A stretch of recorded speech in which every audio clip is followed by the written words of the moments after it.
Tonight's story follows one complete life from its first records to its quiet end, and you are welcome to drift away at any point along the road.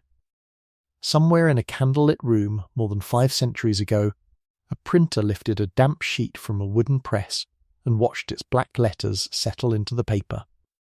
That small light falling across a newly printed page is where we begin, and it is where we will end, so nothing that happens in between ever needs to be held on to. The story belongs to Johannes Gutenberg, a goldsmith from the city of Mainz, who spent most of his life in debt and left the world more books than it had ever imagined. You may know his name already, and that is a comfortable place to start. Everything else will arrive slowly, in order the same gentle direction as sleep. Settle into whatever position feels heavy and kind to your body. There is no test at the end of this history, and no detail you are required to keep. If your thoughts wander to the sound of rain or the weight of the blanket, let them wander, because the story will still be moving calmly downstream when you return. We will walk through workshops that smell of ink and warm metal, past river barges and cathedral bells, through one lawsuit and one great Bible, and finally into an old man's pension of grain and wine. All of it happened long ago, and all of it turned out as it turned out. Nothing tonight requires your worry. Before Johannes Gutenberg could exist, his world had to exist. So we begin with the city that made him. Mainz sat on the west bank of the Rhine, at the place where the river Main flowed in from the east and joined the larger stream. Rivers were the highways of the medieval world, and a city set at the meeting of 2 of them was like a house built beside a crossroads. Barges came down from the vineyards of the Upper Rhine carrying wine, and barges came up from the north carrying salted fish, cloth and news. The Romans had planted a fortress there more than 1,000 years earlier. Pieces of their walls still stood inside the medieval town like the bones of an older animal. By the end of the 1300s, Mainz was an old and slightly tired city of perhaps 6,000 people. It had once been called Golden Mainz, the seat of the most powerful churchman in the German lands, the Archbishop, who helped choose the emperor himself. The great red sandstone cathedral of St. Martin rose above the rooftops with its heavy towers. Its bells divided every day into the hours of prayer. Around the cathedral spread a dense weave of narrow streets, timber-framed houses, parish churches, cloth halls, and small courtyards where chickens picked between the paving stones. The wealth was older than the people spending it, and the city's debts were growing, but the bells still rang on time. Listen for a moment to what an evening in that city sounded like, because Johannes would fall asleep to these same sounds as a boy. Cartwheels rumbled home over stone and went quiet, one street at a time. Watchmen called to each other along the walls above the river gate. Somewhere a cooper hammered the last hoop onto a barrel before the light failed. From the riverbank came the slap of water against tied-up barges and the creak of their mooring ropes. When the cathedral rang the evening bell, householders raked ash over their hearth coals, and the whole city dimmed together like a single room. That nightly hush, repeated for centuries, is the floor this story rests on. Now we should meet the object at the centre of this whole life, which is simply a book, and understand what a book was before Gutenberg touched one. In those days, nearly every substantial book in Europe was written out by hand, letter after letter, by a person holding a pen. The pen was usually a goose feather, cut to a slanted point, and the ink was often made from oak galls, iron salts, and gum stirred into water or wine. The pages were most often not paper but parchment, the prepared skin of calves, goats, or sheep. The skins were scraped and stretched and smoothed until they took ink like cream taking a fingertip. A large Bible could require the skins of well over 100 animals, sometimes closer to 200. Because of all that labour, books lived closer to treasure than to furniture. A scribe copying carefully might finish only a handful of pages in a long working day, and a complete Bible could occupy one person for 2 years or even 3. Monasteries kept writing rooms called scriptoria, where monks copied in silence at slanted desks, following the text with one hand and forming letters with the other. In the towns there were also paid workshops of professional scribes. By this time, universities and merchants wanted books too. Even so, a fine manuscript Bible could cost as much as a good house or a small vineyard. Most parish churches owned only a few books, chained or locked away. Most people alive owned none at all and never expected to. It helps to hold one gentle question as the story unfolds, the same question Johannes himself would carry for decades. If every copy had to be made one letter at a time by a tired human hand, was there any honest way to make the letters themselves do the work? People had circled the edges of this idea for a long time. Woodcut printing already existed, where a whole page of pictures and words was carved into a single block, inked and pressed onto paper. Far away in China and Korea, printers had experimented for centuries with movable characters of clay, wood and bronze, though no reliable account of that work had reached the Rhineland. In Europe, the answer would come not from a scholar's library, but from a goldsmith's bench, which is why we now turn to the family waiting in mines. The family was called Gensfleisch, an old patrician name in the city, and they belonged to the small circle of households that had run mines for generations. Patricians were not nobles exactly, but they were the moneyed old families. They sat on the councils, married among themselves, and held the comfortable offices. One of those offices mattered especially for our story. Men of the Gensfleisch line held hereditary rights connected to the Archbishop's mint, the workshop where coins were struck, and to the company of minters who guarded that craft. Coins, remember, are small pieces of metal, stamped with letters and images, each one identical to the next, struck from an engraved die. Keep that picture nearby, resting quietly, because the whole invention sleeps inside it. The father of our subject was named Friele Gensfleisch zur Laden, a widower who had married again around 1386, taking as his second wife Else Wirich, the daughter of a shopkeeper.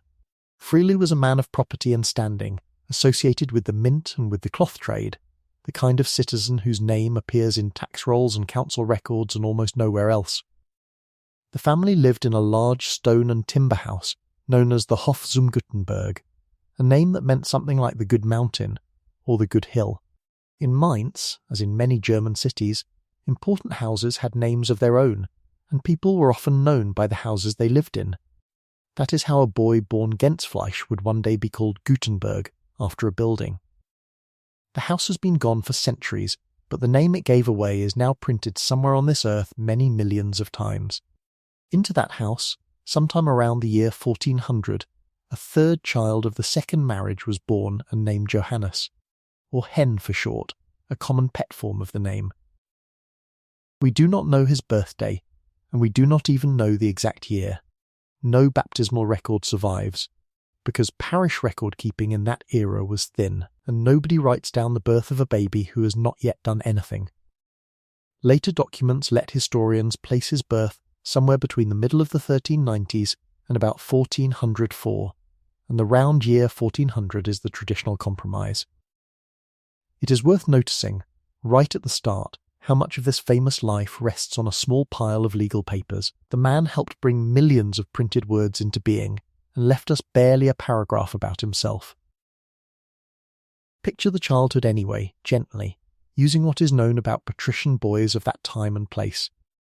Johannes would have grown up in rooms warmed by open hearths, sleeping in a shared bed under wool and feather covers, waking to the cathedral bells.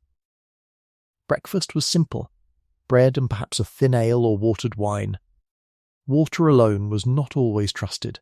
The main meal came near midday and might bring pottage, river fish, pork, cabbage, and more bread, with meat appearing more often on a patrician table than on most tables in the city. His clothes were wool and linen, cut to his station. His shoes were soft leather that wore through and was mended. In winter the streets smelled of wood smoke, and in summer of the river, the tanneries, and the market. A boy of his standing learned his letters, and this detail matters more than any other.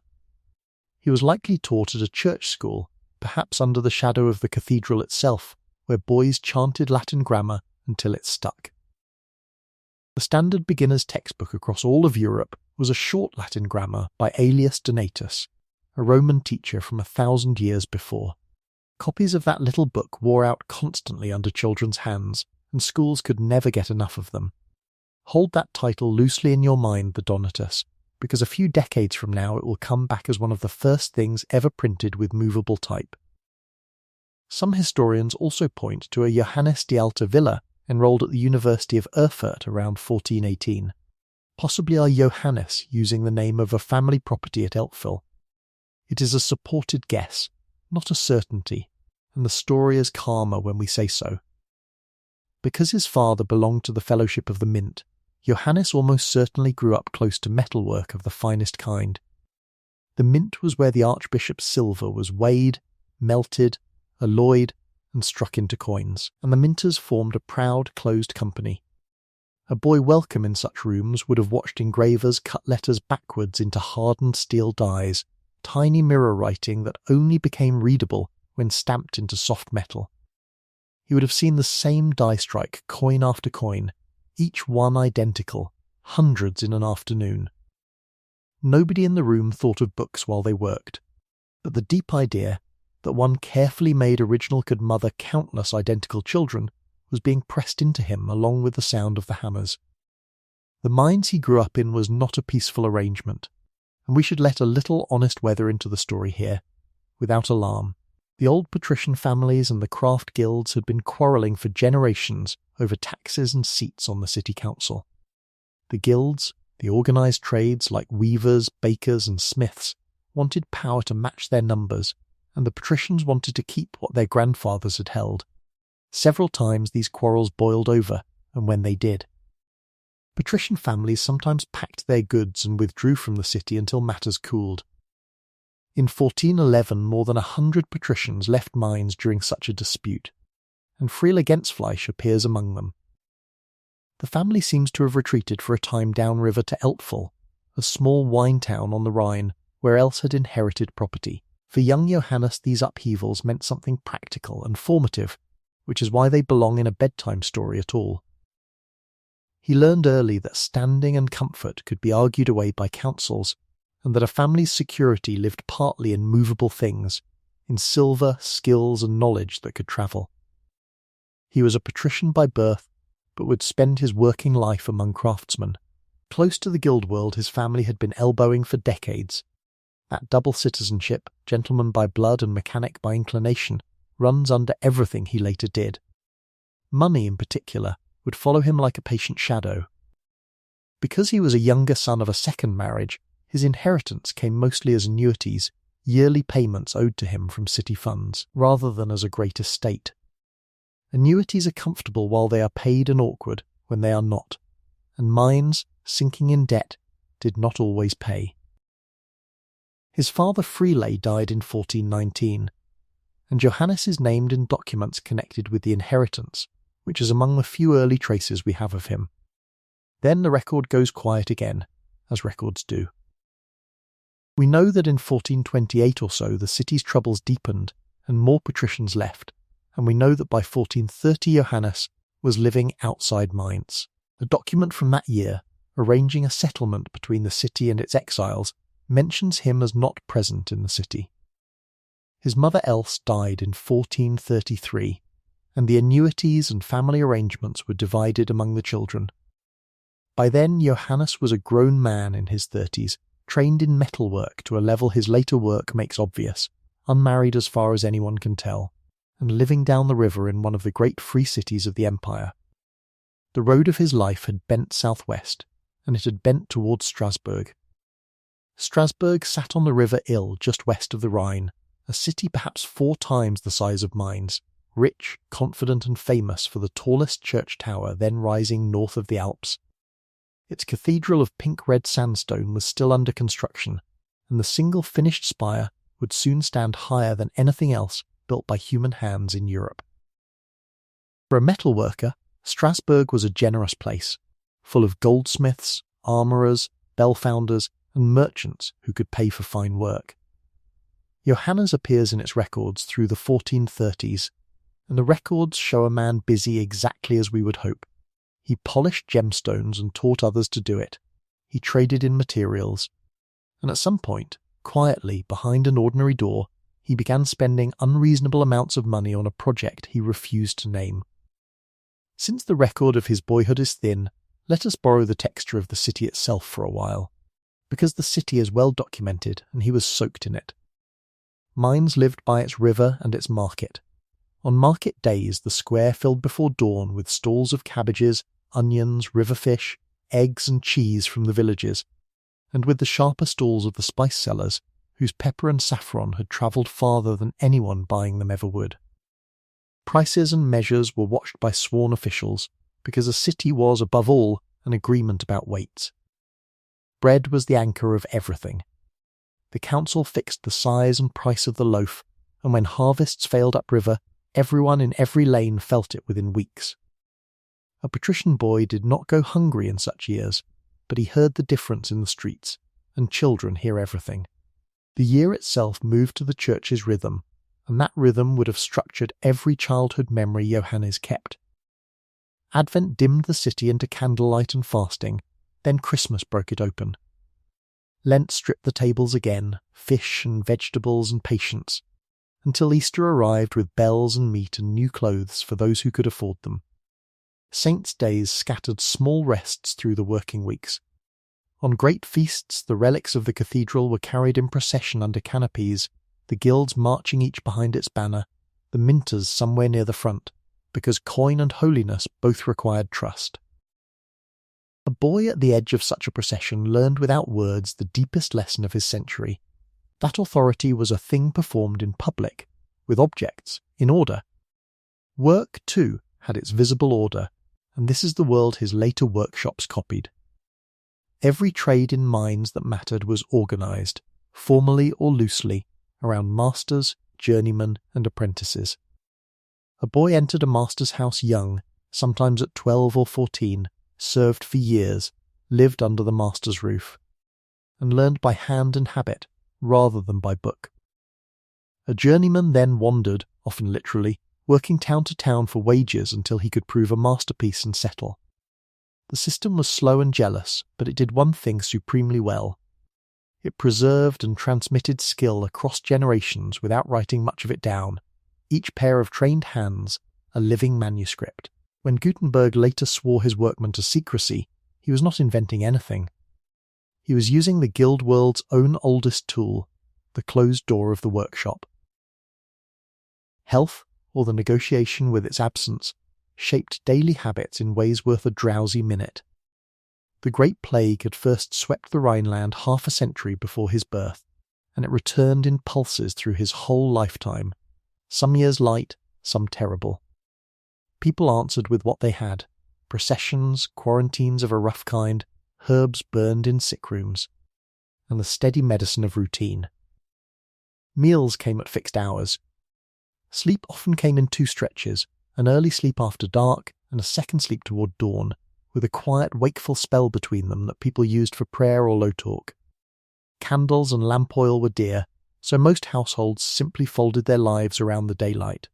When we picture the medieval night, we should picture it darker than any night most of us have ever slept in, and quieter, a whole civilization lying still at the same time. One more piece of the boy's world deserves its place, because his life's work grew straight out of it, and that is the sound of Latin. Latin was not a dead language to him. It was the live language of church, law, school, and record, chanted around him daily, and mastering it was the whole point of a boyhood education. Boys memorized the Donatus by call and response, the master asking how many parts of speech there are, the boys answering together, 8, and onward through the catechism of grammar. The physical book was scarce, so memory carried what parchment could not.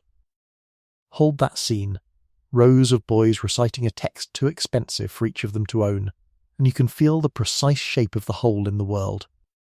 It was letter-shaped, and one of the boys in some such room would spend his life filling it. Before the secret project, there were the mirrors, and the mirrors are a story soft enough to sink into. Every 7 years the city of Aachen, far to the north, displayed its 4 great relics to enormous crowds of pilgrims. People walked for weeks to stand in a field and see, held up from a distant gallery, the venerated cloths associated with Mary and the infant Christ. Because the crowds were huge and the relics far away, pilgrims carried small convex mirrors of polished metal held overhead, in the belief that the mirror could catch and keep a portion of the holy radiance.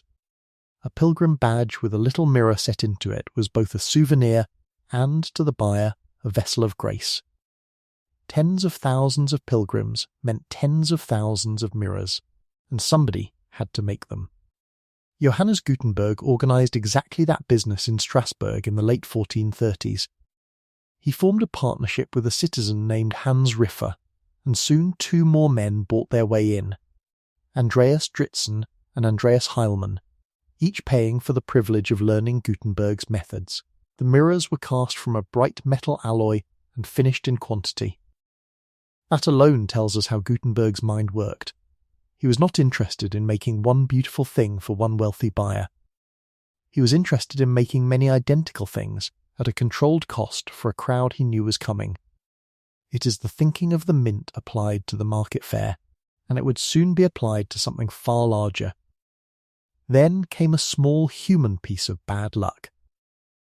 The partners had aimed at the Aachen pilgrimage they believed was set for 1439, but the pilgrimage was actually to be held in 1440, a year later than their planning assumed. A finished stock of mirrors would now have to wait. Money already spent would sit still for a year. To hold the partnership together, Gutenberg agreed to a new and deeper contract. He would teach his partners, in exchange for further payments, all his other arts and enterprises, including something the surviving papers never quite name. The documents speak of an adventure and art, of works and instruments, and everyone involved treated the secret as valuable enough to guard with locked doors and careful wording. The contract was to run for 5 years. We know all this because of a death and a lawsuit, which is often how the medieval record chooses what to remember. Around Christmas of 1438, the partner Andreas Dritzen died. His brothers, Joerg and Klaus, then asked to be admitted into the partnership in his place, or to have his investment paid back. Gutenberg refused, pointing to the contract, which said plainly that if a partner died, his heirs received a fixed sum of money and nothing more, no entry, no secrets. The brothers sued.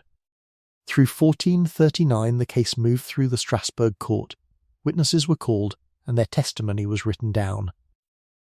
Gutenberg won, in the end. The judges read the contract as it was written. The brothers were turned away with their fixed payment. For historians, the testimony in that dusty case is a keyhole into the locked room, and we can look through it together, calmly, as you would look at stars. One witness, a goldsmith named Hans Duen, testified that over the previous years he had earned around 100 gulden from Gutenberg, for work relating only to that which belonged to printing. Another witness spoke of a press, built by a carpenter named Conrad Sassbach, and of Gutenberg sending a servant to take the press apart, so that 4 certain pieces lying in it could be separated, after which no one would understand what the machine was for. There is talk of buying lead and other metals, and of forms that were melted down so they could not be seen.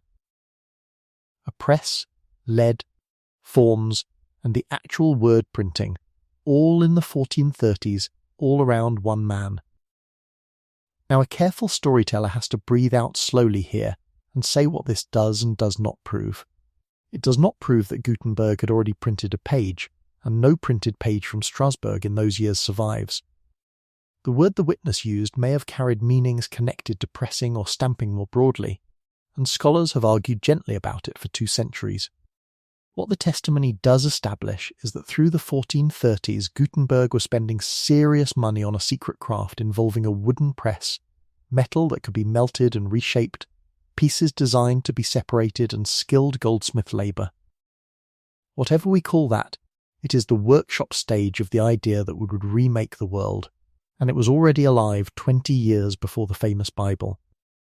Life in Strasbourg gave Gutenberg other small appearances in the record, and they make him pleasantly human.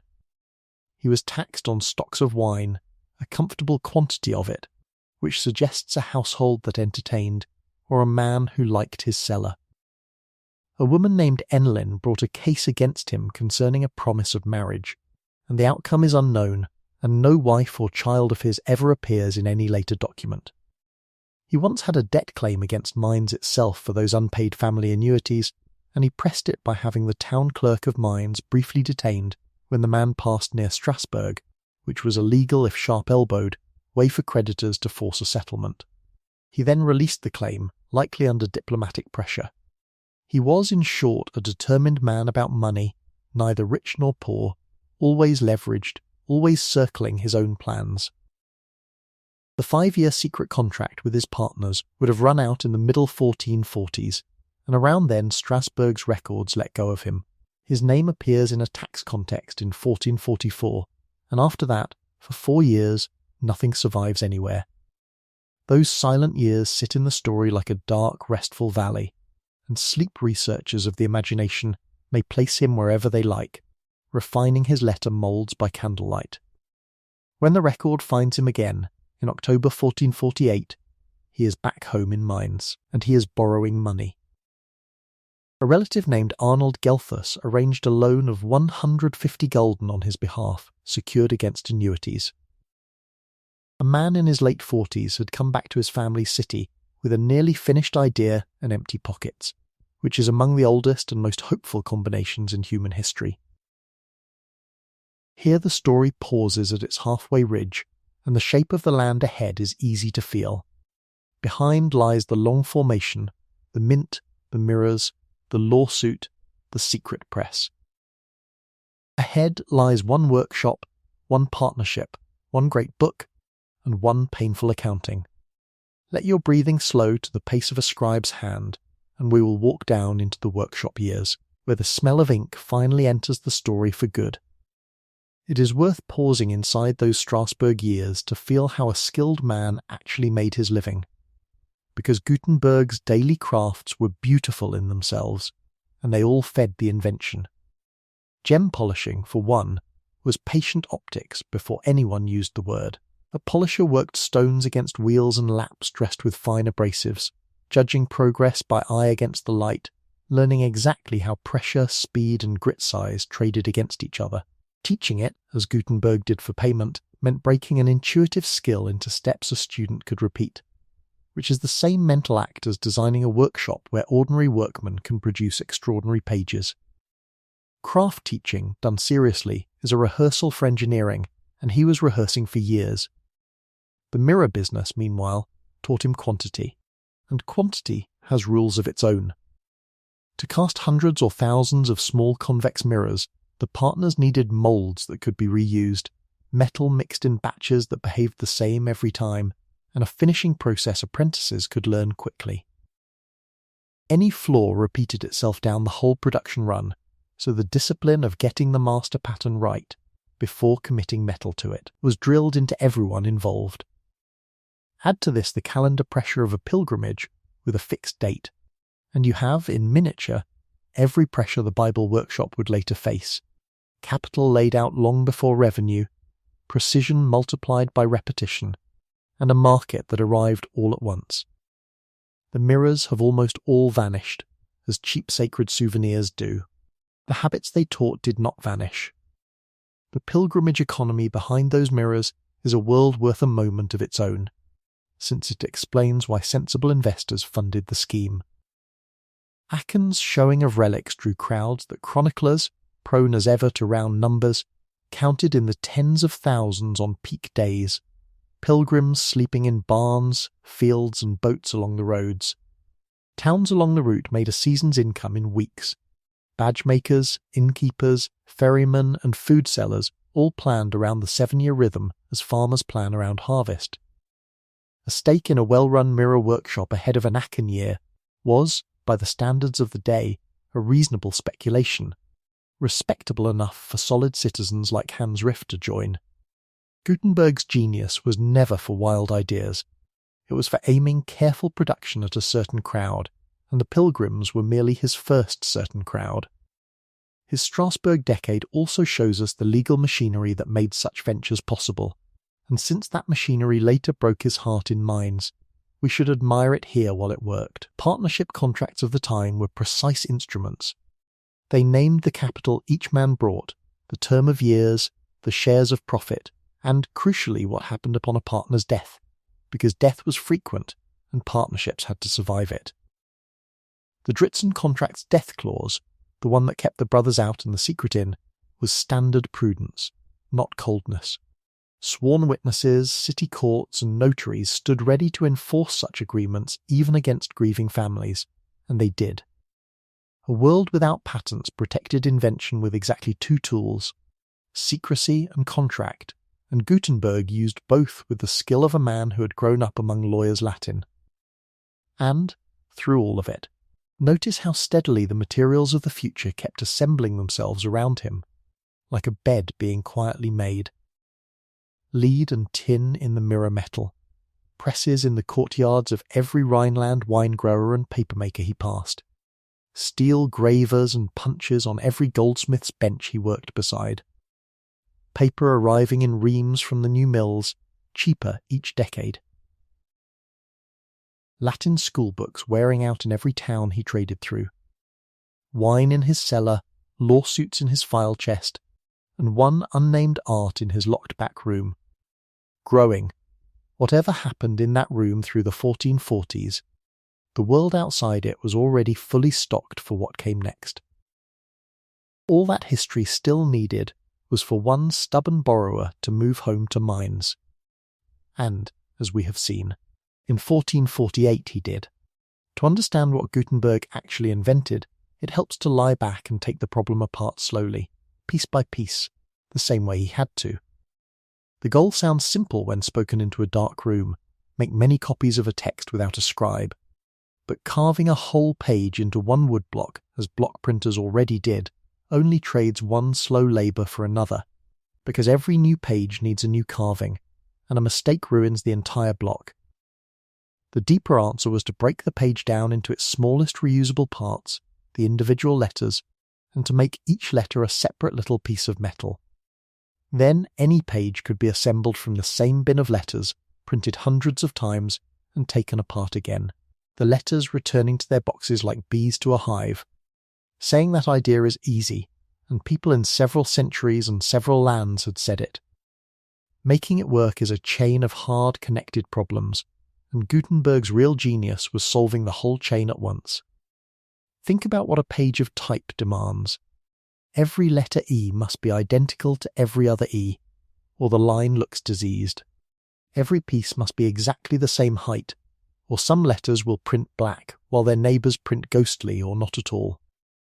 The pieces must be square and true, so that thousands of them can be locked together into a solid block that does not spill. They must be hard enough to survive being squeezed against paper thousands of times, yet cheap and fast to make. Because a single large book needs pieces in circulation by the tens of thousands.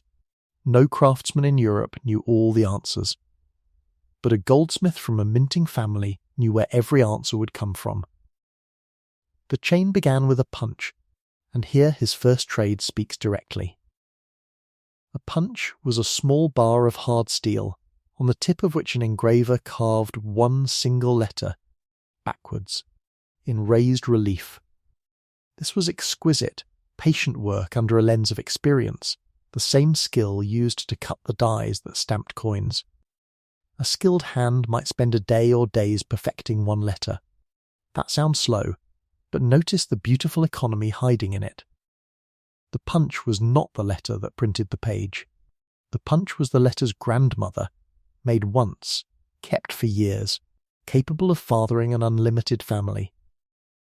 The punch was then struck into a small block of softer metal, usually copper.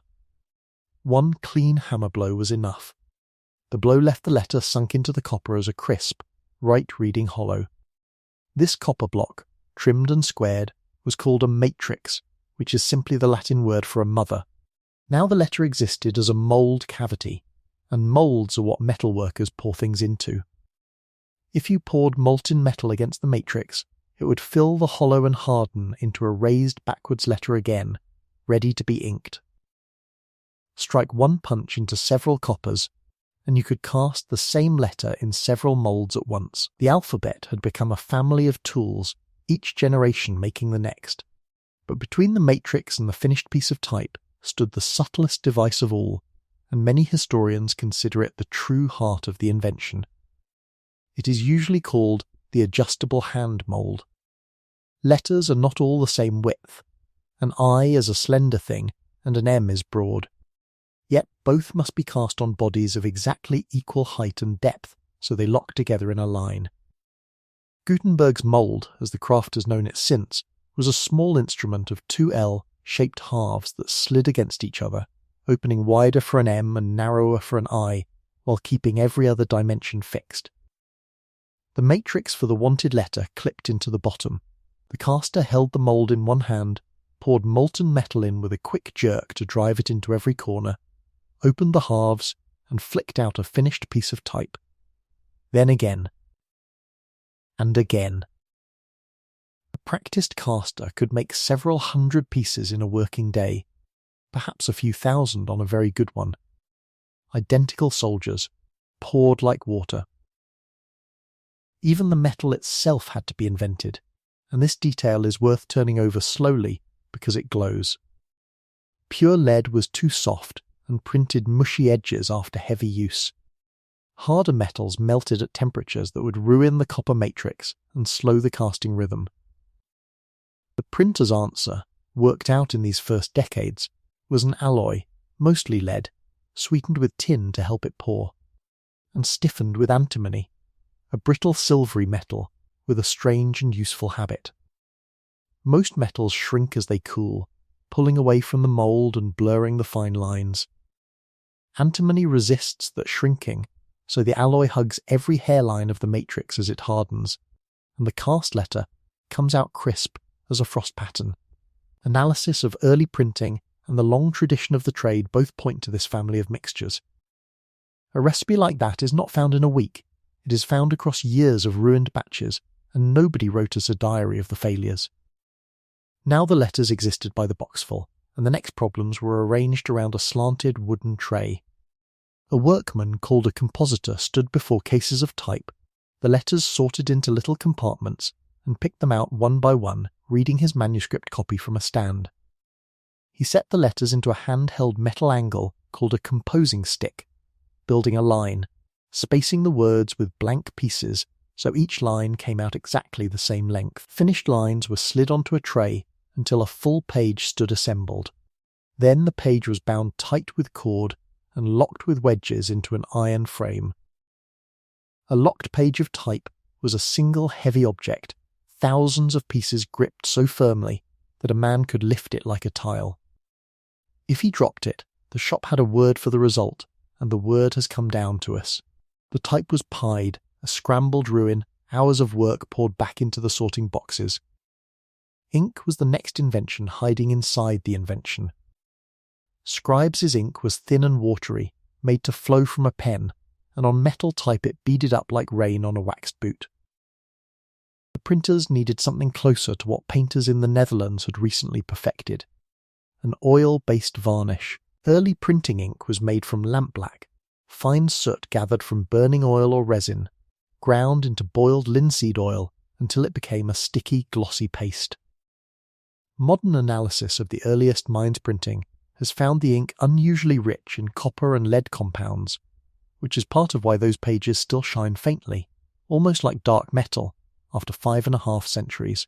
The ink was pounded onto the type with a pair of leather balls stuffed with wool, mounted on handles, rocked and rolled across the surface until every letter carried its thin black coat. Then came the press itself, and here Gutenberg borrowed rather than conjured, which is its own kind of wisdom. The Rhineland was wine country, and wine country is full of screw presses. Great wooden machines in which a vertical wooden screw, turned by a bar, drives a flat board down with enormous, even pressure. Paper makers used similar presses to squeeze water from fresh sheets, and bookbinders used them too. The printing press was that familiar machine, rebuilt for a new precision. The locked page of inked type lay on a sliding bed. A sheet of dampened paper was fixed onto a hinged frame, folded down over the type and run under the screw. The pressman hauled the bar, the flat plate, and kissed the paper onto the letters with one firm, even embrace, and the bar swung back. The sheet came up printed, its letters sharp, very slightly embossed into the softened paper. 500 scribal strokes delivered in a single quiet press of wood on wood. And the paper was waiting for it, which is the last quiet piece of luck in the chain. Paper, made from pulped linen rags, had reached Europe through the Islamic world centuries earlier, and by Gutenberg's lifetime paper mills were working in Italy, France, and the German lands. Paper cost far less than parchment, perhaps 1/6 as much for a comparable surface, and unlike calfskin, it could be made in reliable quantity. Printing on parchment alone would have kept books chained to the herds. Printing on paper let them multiply past all counting. When people call printing a single invention, this is the gentle correction the evidence offers. It was a braid of crafts, punch and matrix and mould, alloy and ink and press and paper, and the braid held because one stubborn man kept every strand in his hands at once. You do not need to remember the machinery, of course. It is enough to lie in the dark and feel the rhythm the machinery created, because that rhythm is the actual sound of the modern world starting. Pick, click, the compositor sets a letter. Thump, thump, the ink balls rock over the type. The carriage rolls under, the bar swings, the screw sighs, the bar swings back. A damp page lifts away into the light of a small window. Then it happens again. In a scribe's room, an hour produced a paragraph. In this room, an hour produced a small snowfall of identical pages, drying on lines overhead like laundry. Keep that image, pages hanging softly overhead, and we will return to mines to watch the room being built. Since the press was built to relieve the scribes, let us spend a little longer in their world before it changes, and give the copyists the affectionate farewell they earned. Parchment making, the foundation of their craft, was itself a slow art. A skin was soaked in lime for days to loosen the hair, scraped clean on a curved beam, stretched drum tight on a frame, and shaved thinner and thinner with a crescent-shaped blade, then whitened with chalk and smoothed with pumice. A single mistake, one nick of the blade, left a hole the scribe would later have to write around, and many surviving manuscripts do exactly that, the text flowing politely past a little window in the page. Good parchment lasted practically forever, which is why we can read letters written before Charlemagne. It simply could never be cheap, because it was, one animal at a time, life turned into surface. The writing itself proceeded at the pace of care. A scribe ruled his lines with a dry point or faint lead, laid out margins by prick marks, and wrote with a slanted quill that had to be recut many times a day. Good shops proofread, comparing the fresh copy against its exemplar, and mistakes were scraped away with a knife, the parchment's greatest kindness to its users. By Gutenberg's century, the universities had even organised copying into a rental system, the Pessia system, in which an approved exemplar was split into numbered sections that students and paid scribes borrowed piecemeal. So many copies of a textbook could grow at once. Europe, in other words, had already pushed handwriting close to its industrial limit. The demand for books was rising faster than hands could ever be trained, and everyone who bought, sold, or waited for books knew it. There was also already ink on paper that no pen had touched, and honesty about the road to the invention runs through here. Woodblock prints, religious images with a few carved lines of text, were being sold at shrines and fairs across Europe by the early 1400s, and whole short block books, pages printed from single carved blocks, circulated around the same decades as the first type. Playing cards, of all things, were among the great mass-produced objects of the age, printed and stenciled in workshops that thought nothing of making thousands. So the idea of pressing ink onto paper for money was ordinary. The missing piece was never printing as such. It was the letter that could be reused, the alphabet as hardware, and that piece, as far as the European record shows, waited for the Goldsmith. Farther east, and worth saying plainly at this quiet hour, the wait had already ended centuries before. Chinese artisans printed from carved wood blocks on a grand scale from at least the 9th century, and in the 11th a commoner named Bi Sheng made movable type of baked clay, a feat recorded admiringly by a scholar of his own era. Korea went furthest of all. Its royal foundries cast movable type in bronze, and a Buddhist anthology printed with metal type in the year 1377, known as the Jikji, survives today in Paris, printed a lifetime before the Mind's Bible. There is no evidence that any knowledge of this reached Gutenberg, and the two traditions solved different problems, since Chinese writing, with its thousands of characters, rewarded woodblocks in ways an alphabet does not. But the fuller truth makes a better lullaby anyway. Humanity kept reaching for the same good idea in different centuries on opposite ends of the earth, until everywhere the books finally came. Set the two worlds side by side one last time, because after this they merge. In the old world, a Bible was a 2-year pilgrimage for one trained hand, and its price walled it inside institutions. In the new one taking shape behind Gutenberg's locked door, the same text would become an object a workshop could finish by the crate. Its price falling within the reach of a prosperous parish, then a schoolmaster, then a household. Neither world knew yet what that would do to memory, to authority, to the speed of argument. Nobody ever knows. The scribes themselves would keep working for decades, many of them alongside the presses, rubricating and binding and copying what print did not bother with. Their craft did not die so much as sit down, at last to rest. Carry that restfulness with you into the next part of the story, because the next part is the workshop, running at full song. So there he was in Mainz, late in 1448, a broad-shouldered man, nearing 50, with the first grey coming into his long beard, holding a borrowed 150 gulden and a version of the craft that no surviving European record shows anyone else bringing to mature use. A gulden, to give your drowsy mind a gentle scale, was a gold coin, and a skilled craftsman might earn 20 or 30 of them in a year. The loan arranged by his kinsman Arnold Gelthus was real money then, perhaps 5 years of a good workman's wages. But it was nowhere near enough for what Gutenberg intended, because what he intended was not a workshop. It was, in everything but name, a factory, the first one ever aimed at words. Money on that scale lived with merchants, and Mainz supplied the merchant on cue. His name was Johann Fust, a wealthy citizen with interests in trade and goldsmith work, a man with capital looking for employment. Around 1449 or 1450, Fust lent Gutenberg 800 gulden at 6% interest, an enormous sum, with the tools and equipment of the workshop pledged as security for the debt. Understand the shape of that arrangement, because the whole later heartbreak is folded into it like a letter into an envelope. Fust was not buying a share of an invention. He was lending against equipment, as a banker lends against a house. If the debt went bad, the equipment, the marvellous, secret, one-of-a-kind equipment, would be his. With Fust's gold, the workshop came properly to life, and tradition places the enterprise in the Humbrechthof, a substantial house connected with Gutenberg's kin. Doors were kept shut, and workmen were sworn to silence, because the entire value of the art lay in nobody else knowing how it was done.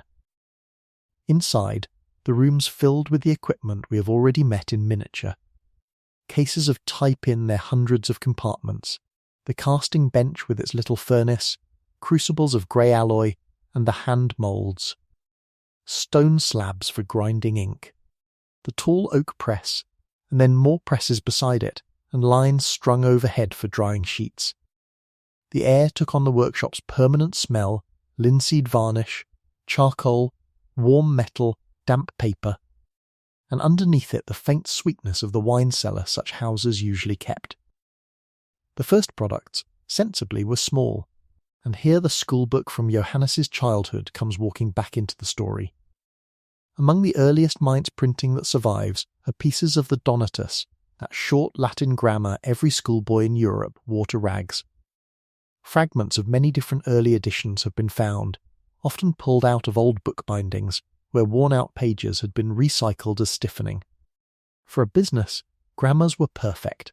They were short, always in demand and forgiving to learn on. Alongside them, the shop printed single-sheet work, calendars for coming years, and broadside notices, the routine paper of daily life. The press was teaching its crew, and the crew was growing into it. Pressmen, compositors, casters, each hired hand, another mouth fed by borrowed money. One kind of single sheet deserves its own quiet minute, because it connects the workshop to the widest currents of its century. The church sold letters of indulgence, printed or written certificates recording that the buyer had contributed money to a holy cause and received a remission of penance. In the early 1450s, the cause on everyone's lips was the defence of Cyprus against the Ottoman Turks, whose armies had taken Constantinople in 1453, a shock that rang across Europe like a dropped bell. Agents needed thousands of identical certificates with blank spaces for names and dates, and a hand-copying campaign was slow and costly. The Mainz press supplied them. Surviving indulgences printed on vellum, with dates from 1454 and 1455 filled in by hand, are among the earliest precisely datable pieces of European printing. The very first firmly dated products of the press were, in effect, official forms. The world's paperwork arrived before the world's poetry, which is somehow both funny and deeply believable. Around this time, the workshop gained the young man who would carry its craft into the next generation, and his name deserves to be set down softly here. Peter Schopfer came from the town of Gernsheim, had worked in Paris as a calligrapher and copyist, and joined the Mainz enterprise as a skilled hand. A scribe's training made him precious. He understood letter forms from the inside, how an E should sit against an A, how a page should breathe, and later tradition credits him with real improvements in punch-cutting and type-founding. Remember his steadiness, and remember also that he was Fust's man in the years to come, eventually marrying Fust's daughter Christina. The workshop now held its whole future cast, the aging inventor, the careful financier, and the brilliant apprentice, all bent over the same trays of silver-grey letters. Small books and forms paid wages, but they could never repay 800 gulden with interest, and Gutenberg had never crossed the Rhine of his life to print calendars. Somewhere in the early 1450s, the workshop committed itself to the great project, a complete Latin Bible, the largest and most demanding text in its world. The choice was commercially shrewd, because every monastery, cathedral, and new university foundation wanted Bibles, and hand-copied ones were bottlenecked by years of labour. But it was also a statement, and everyone in the shop must have felt it. If the new art could carry the whole of Scripture over 1,000 large pages of dense double columns, without error and without shame next to the finest manuscripts, then no one could ever again call it a trick for schoolbooks. The Bible would be the proof, printed in the very teeth of the proverb that ink is not blood. A project that size devoured money at a rate no printer had ever needed before, and so, around 1452, Gutenberg went back to Johann Fust. Fust advanced a further 800 gulden, but this time the relationship changed its nature. The new money made Fust a partner in what the documents call the work of the books, with the costs of the common enterprise, wages, paper, vellum, ink, to be fed by yearly payments. 2 loans now lay on the workshop, one secured against its equipment, one married into its greatest project. As long as the Bible moved toward market, the arrangement was a partnership. If it stalled, or if patience failed, the papers gave Fust a path to nearly everything.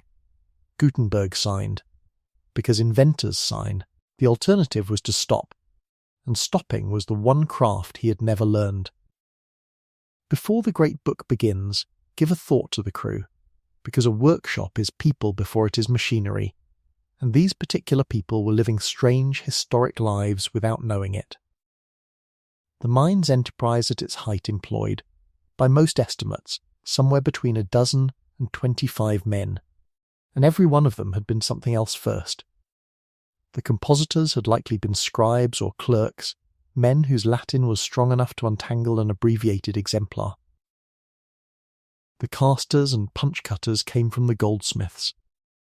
The pressmen may have come from anywhere strong backs were trained.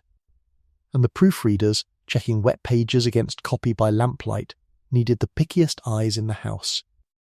They were inventing, among other things, their own trades. Every printer in Europe for the next generation would be trained by someone in that room, or by someone trained by them. They were paid wages out of borrowed capital, ate bread bought at the fixed city price, and went home through the same crooked streets as everyone else, but their working life had one feature almost no other trade shared, and that was the oath. Surviving hints, and the practice of the earliest shops after them, point to sworn secrecy as a condition of employment. A man who left the shop carried the art in his memory, and nothing but his oath and his prospects bound him. That worked, roughly, for as long as Minds itself held together, which is a quiet foreshadowing to tuck under the pillow. Knowledge stored in people is loyal only to what keeps those people fed and housed. Disturb the household, and the knowledge walks. The costs, meanwhile, ran in a steady river, and it is worth feeling their rhythm to understand the decade's anxieties. Paper had to be bought by the bale, months ahead. Vellum came dearer still, herd by herd. Lead, tin, and the precious antimony arrived through metal traders, and linseed oil and lampblack through others. The building wanted rent and firewood, the crew wanted wages weekly or by the season, and interest ticked onward through every holiday, indifferent as weather. Against all this, income arrived in lurches, a finished run of grammars sold to a stationer, a contract of indulgences delivered to church agents, and far off but growing, the promise of the Bibles. Anyone who has ever run a small business, in any century, knows this exact weather, the calm work in front of you and the ledger humming behind it. It is a very old kind of ordinary courage, and the shop practiced it daily for years. Hold, too, for one soft minute, the sheer oddity of what the neighbours must have half noticed. A house near the city's edge where carts delivered lead and oil, but no metalware was ever seen for sale. Windows lit late, a smell of varnish, respectable men coming and going, and workmen who answered questions pleasantly and said nothing. Cities are good at minding their own business when the men involved pay their debts locally and offend no guild, and the printers seem to have managed both. So Minds went about its bells and markets with the future gestating quietly inside it, unmarked, the most consequential workshop on earth disguised as somebody's slightly secretive uncle's house. History rarely announces itself to its own street. It looks, from next door, like lamplight and a closed shutter, and it sounds like a rhythmic knocking you soon stop hearing, the same as any other trade. Now we can slow the story down to the pace of the work itself, and spend a while simply living inside the Bible years, because they are the most restful part of this whole life. The book being made is known today as the Gutenberg Bible, or the 42-line Bible, because most of its pages carry 2 tall columns of 42 lines each. It was printed in large folio format, its pages roughly the size of a modern newspaper folded once, gathered in quires and bound, usually, into 2 heavy volumes of well over 600 leaves each, more than 1,200 pages of text in all. The text was the Latin Vulgate, the scripture of the Western Church, in a dense, formal black-letter script called textura. The same style the finest manuscript Bibles used. That was deliberate. The printed book was not announcing a revolution. It was dressing carefully as the thing it replaced. Consider, drowsily, the arithmetic the shop faced, not to solve it but to feel its weight as the workman did. Setting both columns of a single page required around 2,500 pieces of type, with all their spaces. Several pages had to stand locked at once, some being printed while others were being set and others taken apart. So the shop needed a working stock believed to run toward 100,000 pieces or more, all cast in-house, letter by letter, from the hand moulds. The type itself was unusually rich, not just 20-some letters, but roughly 290 distinct characters, counting capitals, joined letters, and the many abbreviation marks Latin scribes used to save space. The compositors followed scribal habits so closely that lines could be justified, brought to an even right-hand edge, using those abbreviations, exactly as a careful monk would have done. The machine was new. The taste was 500 years old. The edition, scholars generally agree, ran to about 180 copies, roughly 150 printed on paper and about 30 on vellum. The paper came down the trade routes from mills in Italy, good strong sheets bearing watermarks of ox heads and grapes. Thousands upon thousands of them. The vellum copies alone are a small meditation in themselves. A single Bible on vellum consumed the prepared skins of perhaps 170 calves, and 30 such copies meant herds, tanneries, months of scraping and stretching, all folded silently into the finished object. Book historians estimate the whole run represented something like 3 years of steady work, from about 1452 to the autumn of 1454 or 1455, with perhaps 6 presses eventually thumping away in the rooms and a crew of a dozen or 2 dozen men at the benches. Walk through one of those working days, slowly, at the pace the light itself kept. The shop stirred at dawn, when apprentice boys raked up the casting furnace and set the ink slabs in order. The compositors took their places at the typecases as soon as the light through the windows was honest enough to trust, each man with his page of manuscript copy clipped to a stand before him. Picture the hands moving, hovering, picking, clicking each letter into the composing stick, the lips sometimes moving silently over the Latin. Across the room, a caster settled into his rhythm at the little furnace, mould in his left hand, ladle in his right, pouring letter after letter to keep the cases fed. The pressmen worked in pairs, one inking with the leather balls in a steady rocking motion, one laying on the damp sheets, folding down the frame, running the carriage under the platen, and hauling the bar with the easy grunt of a man who will do this several hundred more times before supper. There was a discipline to the sheets themselves that is soothing to think about. Paper was dampened the night before so it would take the ink sweetly, and stacked under weights. Each sheet was printed on one side, hung to dry on the lines overhead, then printed on the other. Printed sheets were gathered and folded into quires. Each quire was checked against its copy text. When a page's full count had been printed, the form was unlocked, and the type was washed and distributed, every letter returned to its home compartment by hands that knew the case blindfolded. Mistakes happened, and the shop corrected some mid-run, so surviving copies differ in small ways that scholars still trace like animal tracks in snow. Early in the printing, the plan itself changed from 40 lines a column to 42 to save paper, which is why a few early pages of some copies run shorter. Even the world's most famous book was, in the making, one long sequence of practical little decisions. One thing the press deliberately did not do was finish the book, and this detail says something lovely about the age. The printed pages left space for everything colourful, the large initial letters, the chapter headings in red, the flourishes and vinework in the margins. Those were added afterward by hand, by rubricators and illuminators, according to each buyer's purse. A monastery might have its copy modestly rubricated in red and blue. A wealthy chapter might commission gold leaf and painted borders. Then the printed page glowed like a manuscript of princes. So no 2 surviving copies look alike, and each is half machine and half garden. The press had not abolished the scribe's world. It had moved in beside it, politely, and taken over only the part that broke men's eyes and years, the endless copying of the same black words.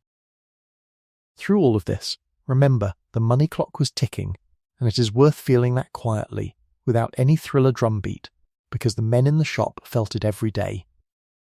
1,600 gulden of Fust's money, plus interest, plus the Gelthus loan, stood behind the paper stacks. A century later, the abbot Johannes Trithemius, who had spoken in his youth with Peter Schorfer himself, wrote down the tradition as he heard it, that the project nearly drowned in its own costs before it ever surfaced. Before the 3rd quire of the Bible was finished, he recorded, the partners had already spent more than 4,000 gulden. His figures were second-hand and round, and historians handle them with tongs. But every surviving document agrees with their flavour. This was the most expensive book anyone in Europe had ever manufactured, and it was being paid for on credit by a man who owned less of it with every passing season. And yet, sheet by sheet, quire by quire, it worked. By late 1454 the Great Bible was substantially complete, or very nearly so, and word of it had begun to travel beyond the locked doors. Carried along the trade roads to the one place where all German commerce met, the autumn fair at Frankfurt. There, among the cloth merchants and spice dealers, the new art stepped out of its secrecy at last, and for the first time we get to see it through the eyes of an astonished stranger. Stay in the Bible workshop a little longer, because its quietest corners hold the best details, the kind that make historians lean over their desks and smile. Consider the paper stock. Researchers have traced the watermarks in the surviving copies, the ox head, the grape cluster, and the walking bull, back toward paper stocks from the region around Cassel in Piedmont, shipped north over the passes and down the Rhine in bales. Somebody in Mainz had to order that paper a year or more ahead, guess the edition size before a single page had sold, and pay for it out of borrowed gulden. Every sheet you would see today in a display case was once a line in someone's anxious arithmetic. The anxiety is long gone. The sheets are still there, which feels like a fair trade for them. Consider, too, the proofing and correcting, because the shop's conscience shows in the surviving pages. Compositors set from a manuscript exemplar, and scholars believe more than one copyist's Bible served as copy text. Setting Latin through the fog of abbreviations invited slips, and slips happened, a doubled word here, a skipped line there. Some were caught while the page's print run was still on the press, corrected in the standing type, so that copies exist in earlier and later states of the same page, like two photographs of one afternoon minutes apart. Bibliographers map these states copy by copy to reconstruct the shop's working order, which pages ran on which press, in what sequence, almost shift by shift. It is the closest thing we have to the workshop's diary, written accidentally in its own metal. And consider the customers, because a book is only half finished until someone owns it. The natural buyers were institutions, monasteries restocking after fires and wars, cathedral chapters, the new universities, wealthy parish foundations, and the occasional princely collector. Surviving copies carry the marks of their first homes, inscriptions, bindings, and the styles of their hand-painted decoration, which let scholars place them in Erfurt, in Bruges, in Scotland, in Sweden. One copy's rubricator, finishing his handwork in a copy now in Paris, dated his labour in 1456, giving us a firm outer date for the printing itself. The book scattered along the trade roads within months, quietly, crate by crate, and that scattering is why so many survived. No single fire, no single war could ever again find all of them in one room. What did such a Bible cost? No price list survives from the shop itself, so historians triangulate, gently. A copy on paper seems to have sold for roughly 20 to 30 gulden unbound, several years of a labourer's earnings, with vellum copies costing multiples of that. Expensive then by any household measure, and yet startlingly cheap against the manuscript market, where a comparable hand-copied Bible could run toward 100 gulden, and more to the point, toward 2 years of waiting. Print's first discount was never mainly the money. It was the calendar. An abbot could order in autumn and shelve the book by the next feast of St. Martin, and that compression of time, more than any single price, is what made the press unstoppable. One last workshop image before the story moves toward its reckoning, and it is the one to fall asleep inside if tonight ends here for you. Late afternoon, winter, the light going amber through small panes. The casting furnace ticks as it cools. 2 presses are still working, their rhythms slightly out of step, like 2 hearts in one room. On the drying lines overhead hang the day's sheets, hundreds of them, each carrying the same 2 columns of 42 lines, swaying faintly whenever the door opens. An apprentice moves down the room lighting candles, and every candle doubles itself in the dark window glass. Nobody in the room knows they are famous. They only know the quota, the copy text, the ink that must be ground again before morning, and the good tiredness of hands that have done the same true thing 1,000 times since breakfast. History mostly feels like that from the inside. Ordinary, repetitive, warm, sleep works on the same principle. Frankfurt lay a day or two's travel from Mainz, up the river Main, and twice a year its fair gathered merchants from half of Europe into a city of stalls, warehouses and inns. Cloth from Flanders, metalwork from Nuremberg, spices that had crossed the Alps from Venice, furs from the East, all of it changed hands there. Money changers who could weigh a coin by feel watched over every table. A fair was also where news changed hands, and in the autumn of 1454 the news among educated men included something unheard of, a Bible written, as it seemed, by no hand at all. Sheets of it, finished quires, were being shown to buyers. The buyers were not laughing. They were reaching for their purses. We know this because one of the most literate men in Europe happened to be nearby and wrote it down. Enea Silvio Piccolomini was an Italian churchman and famous stylist then serving the emperor, a man who would, a few years later, be elected pope and take the name Pius II. In March of 1455 he wrote from Wiener Neustadt to a Spanish cardinal in Rome, answering a question the cardinal had asked about a marvellous man seen at Frankfurt. His letter survives, and in it he reported, in the polished Latin of a future pope, roughly this: "What was written to me about that marvellous man seen at Frankfurt is true. I did not see complete Bibles, but I saw quires of various books, in a most clean and correct script, and in no part faulty, which your grace could have read without effort and without glasses."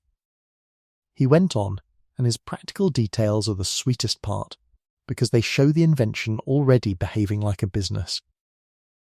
He had heard, he wrote, that the whole work would come to a certain number of copies, reporting figures of 158 and elsewhere 180, and then he added the line every historian smiles at: "I shall try, if it is possible, to have one of these Bibles bought for you, though I fear it may not be possible, both because of the distance and because."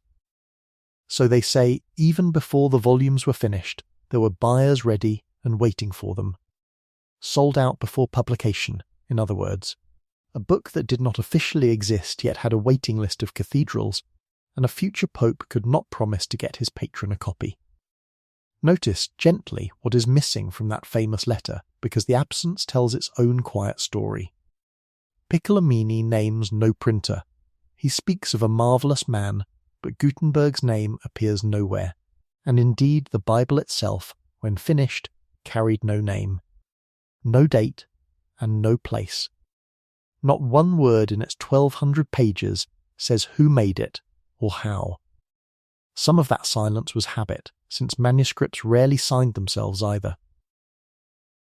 Some of it surely was strategy, because the whole enterprise still ran on secrecy, and a book that looked handwritten commanded a manuscript's respect and perhaps a manuscript's price. The result is that the most famous printed book in history is, on its own testimony, anonymous. Everything we know about its maker comes from other papers, and the most important of those papers was about to be written by a notary. For while the quires were dazzling churchmen at Frankfurt, the arithmetic back in Mainz was arriving at its ungentle conclusion.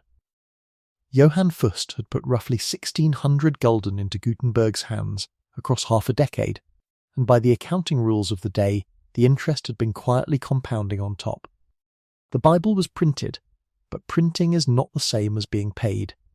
The copies had to be finished, sold, and collected on, monastery by monastery, over months and years, and much of the money already stood transformed into type metal, presses, and stock. It seems too that Gutenberg, being Gutenberg, was already looking past the Bible toward new projects, new type, new uses for the crews he had trained. An inventor sees a beginning. A financier, looking at the same room, sees his principal sitting in it, unreturned in 1455. Fust called in the debt, all of it, and when repayment did not come, he took Gutenberg to law before the Archbishop's court. He demanded the two capital sums and the accumulated interest, a total he reckoned at 2,026 gulden. The suit did not have to prove Gutenberg wicked, only insolvent, and insolvent he certainly was. Gutenberg's defence, as far as the surviving record lets us see it, was about the nature of the second 800 gulden. That money, his side maintained, had been an investment in the common work of the books. meant to bear profit and loss like any partnership stake, not a simple loan to be repaid on demand with interest. He also protested, through his representatives, the interest charges themselves. The court would decide, in effect, whether the great workshop had one master or two. The decisive document survives, and it may be the most consequential single piece of paper in European history. So let us look at it together as calmly as it deserves. It is called the Helmersberger instrument, after Ulrich Helmersberger, the notary who drew it up, and it is dated the 6th of November, 1455, recording proceedings in the refectory of the Barefoot Friars in Mainz. It states that Fust appeared with his witnesses at the appointed hour, and that Gutenberg himself did not appear, sending representatives instead, among them men from his own workshop. It summarizes the claims and the answers, and it records the oath that settled the matter, Fust swearing formally, hand on relics, that he had truly borrowed the money he had advanced and paid interest on it himself, so that the sums stood as real debt.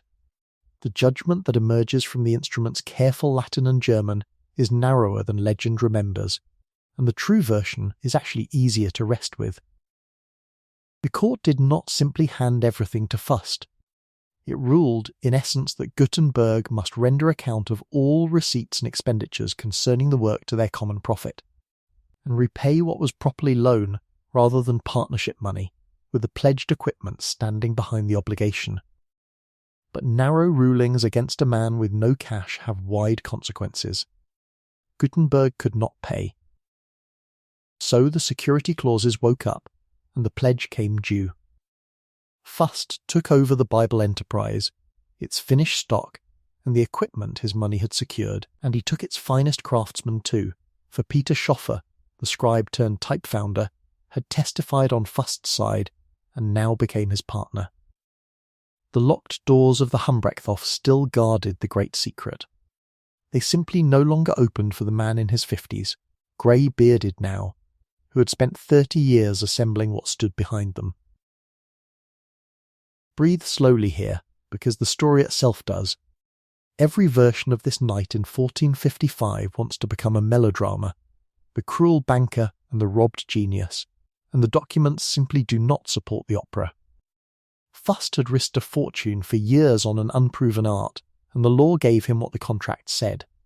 Gutenberg had spent that fortune building something the contracts could not measure, and the law had no column for it. Both things are true, and both men, as far as we know, went on living in the same small city, walking the same streets, hearing the same bells. History is often like this, quieter than its legends, and the quiet is where the truth sleeps. Before we follow the two workshops that now existed where one had been, it is worth lying back for a few minutes with the money itself, because medieval credit is half of this story, and it is stranger and gentler than we assume. The Church formally condemned usury, the charging of interest on loans, and yet commerce plainly ran on borrowed money everywhere. The working compromise was a thicket of respectable structures. A lender might buy an annuity, a yearly payment, rather than charge interest. Partners might share profit and loss, which was virtuous, instead of taking a fixed return, which was suspect. Fust's 6%, and his sworn statement that he had himself borrowed some of the capital and paid for it, lived inside this thicket. When Gutenberg's side argued that the second sum was partnership money, they were not just haggling, they were arguing about which moral category the whole enterprise slept in. Notice too what the lawsuit tells us about how craft knowledge lived in that world, because it explains the next twist. There were no patents in the German lands of the 1450s, no way to register an invention and rent it out. A new art belonged to whoever knew how to do it, for exactly as long as the knowledge stayed inside sworn workshops. That is why the Strasbourg contracts brought instruction rather than machines, and why witnesses spoke of presses taken apart so no one would understand them. But it also meant that losing a workshop did not mean losing the art. The art lived in Gutenberg's head, and in his hands, and in the hands of every workman he had trained. A court could reassign presses and type.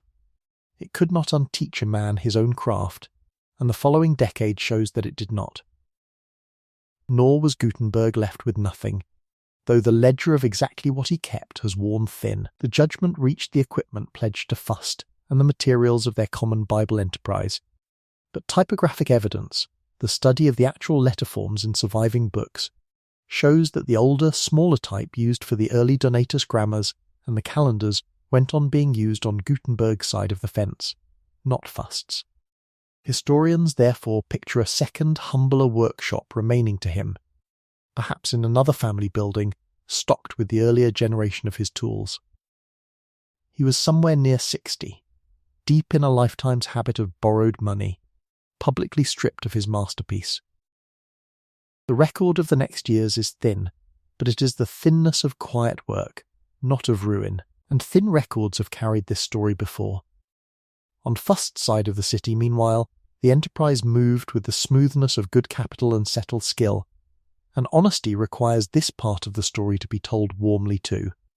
Fust and Schaeffer finished selling the great Bibles and turned to a new commission fit for princes of the church.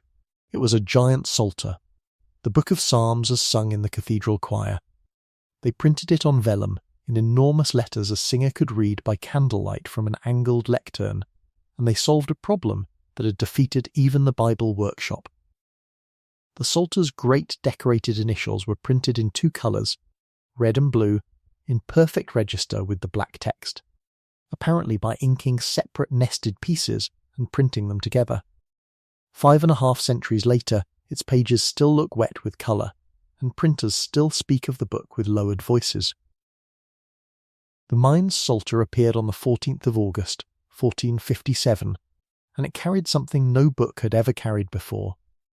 A printed colophon, a closing note in which the book for the first time in history introduced itself. In it the volume announces, in Latin that we can render gently, that it was adorned with beauty of capitals and distinguished with fitting rubrications, fashioned by an ingenious invention of printing and stamping, without any driving of the pen, and to the worship of God diligently brought to completion by Johann Fust, citizen of Mainz, and Peter Schoeffer of Gernsheim, in the year of the Lord 1457, on the eve of the Assumption. A date, 2 proud names, and a boast about the ingenious art. Everything the great Bible had hidden, the Psalter proclaimed. One name, of course, is missing from that proud sentence, and its absence has echoed for centuries. The ingenious invention is celebrated, its inventor is not mentioned. Whatever mixture of law, business, and bruised feeling lay behind the omission, the Psalter set the pattern for the firm's future colophons, which praised Mainz, praised the art, praised Fust and Schoeffer, and let the grey-bearded man across town go unnamed. If you are drifting towards sleep with a small ache on his behalf, hold on to this consolation, which the rest of our story will slowly justify. Documents can withhold a name for a while. They could not stop every press in Europe from being, in its bones, his. It is also fair to remember that Fust and Schoeffer were not caretakers of a stolen toy, but real masters advancing the craft. Schoeffer, the former Paris scribe, cut and cast type of increasing refinement, and the firm developed the business side no less than the pages, with agents, stock lists, and distribution reaching down the trade roads. In time, Schoeffer married Christina, Fust's daughter, binding the partnership into a family, and their descendants and workmen would carry printing onward for generations. When plague swept Paris in 1466, Johann Fust himself was there on business, selling books, and he seems to have died in that outbreak, far from Mainz, a merchant to the last. His firm continued under Schoeffer, steady as a well-locked page. The art, you see, was already bigger than any of the men who had made it, and it was about to become bigger than the city itself. One more small first belongs to that firm, and it is such a modern little object that it makes the centuries feel thin. Around 1469 or 1470, Peter Schoeffer issued a printed advertisement, a single sheet listing the books available from his house, some 20 titles with their qualities praised, meant to be posted up at inns and fairs where book buyers gathered. At the bottom it told the reader where to find the seller, ending with a line inviting the customer to come to the sign of the shield. For that was where the firm's agent lodged. A poster, a product list, a brand mark, and a shop address, all printed, all within 15 years of the first Bible going on sale. Commerce, given a new tool, will always reinvent the same warm furniture, and there is something companionable in that across 500 years. The advertisement also tells us, sideways, how books actually travelled in those first decades, which is a journey pleasant to trace with a drifting mind. A bale of printed sheets, unbound, left mines by cart or barge, because sheets packed flat survive travel far better than bound volumes. It moved along the same routes as wine and cloth, paid the same river tolls at the same castles, and arrived at a fair or stationer's shop in Frankfurt, Cologne or Paris. There a buyer chose his text, and only then was the book bound, by a local binder, in boards and leather to the buyer's taste and purse. That is why copies of the same edition wear such different coats today. The words were mass-produced. The body of each book was tailored, one owner at a time, a marriage of factory and craftsman that suited the age perfectly. Booksellers soon learned the other habits of their trade as well, the ones every reader will recognise with a smile before sleep. They puffed their editions as more correct than all rivals. They undercut each other at the fairs. They judged, edition by edition, exactly how large a print run the market could drink, and when they judged wrongly, as the two Germans in Rome did, they wrote sorrowful letters about full warehouses. Within a generation there were second-hand markets, remainder sales, and collectors hunting fine copies of books barely 30 years old. The book had become a citizen of the ordinary economy, subject to fashion, gossip, and gravity like everything else, and it has never once, from that day to this, stopped being printed somewhere on earth while the rest of us slept. Now let us cross the city again and sit for a while with Gutenberg's second act, which is quieter than the first, and in its way more touching. He found a new backer, a mines lawyer and city official named Conrad Humry, a learned man deep in the city's politics. With Humry's money behind him, Gutenberg assembled equipment again, casting benches, presses and type, and the workshop resumed the patient rhythm he had first built decades before in Strasbourg. We know of this backing because of a receipt Humry signed many years later, which we will read together near the end of tonight's story. For now it is enough to picture the old inventor past 60, teaching a fresh crew the rocking of the ink balls, and beginning, of all things, another enormous book. The book generally associated with this workshop is called the Catholicon, and it is a perfect match for the man as we have come to know him. The Catholicon was a huge Latin dictionary and grammar compiled almost 2 centuries earlier by Johannes Balbus of Genoa, a standard reference that every serious library wanted and every scribe dreaded copying. It ran to some 750 pages in the printed edition, set in a small, workmanlike type, 2 columns to the page. This was not a showpiece like the vellum psalter. It was a tool, a book for people who needed to look things up, priced and printed accordingly. After the scripture, the dictionary. The pattern of his choices had not changed at all. Books whose value lay in being widely, reliably, identically available. The Catholicon of 1460 carries a colophon of its own, and it is among the most beautiful things connected with this whole life, because whoever wrote it finally said what the art meant. The book announces that it was finished, and we can soften the Latin into English something like this. With the help of the Most High, at whose nod the tongues of infants become eloquent, and who often reveals to the humble what he hides from the wise, this noble book was printed and brought to completion in the year of the Lord's incarnation 1460, in the bountiful city of Mainz of the renowned German nation, not by means of reed, stylus, or pen, but by the wondrous agreement, proportion, and harmony of punches and forms. No printer's name follows, only the craft itself, praised like a psalm, and the humble lifted gently above the wise. Was that unnamed printer Gutenberg?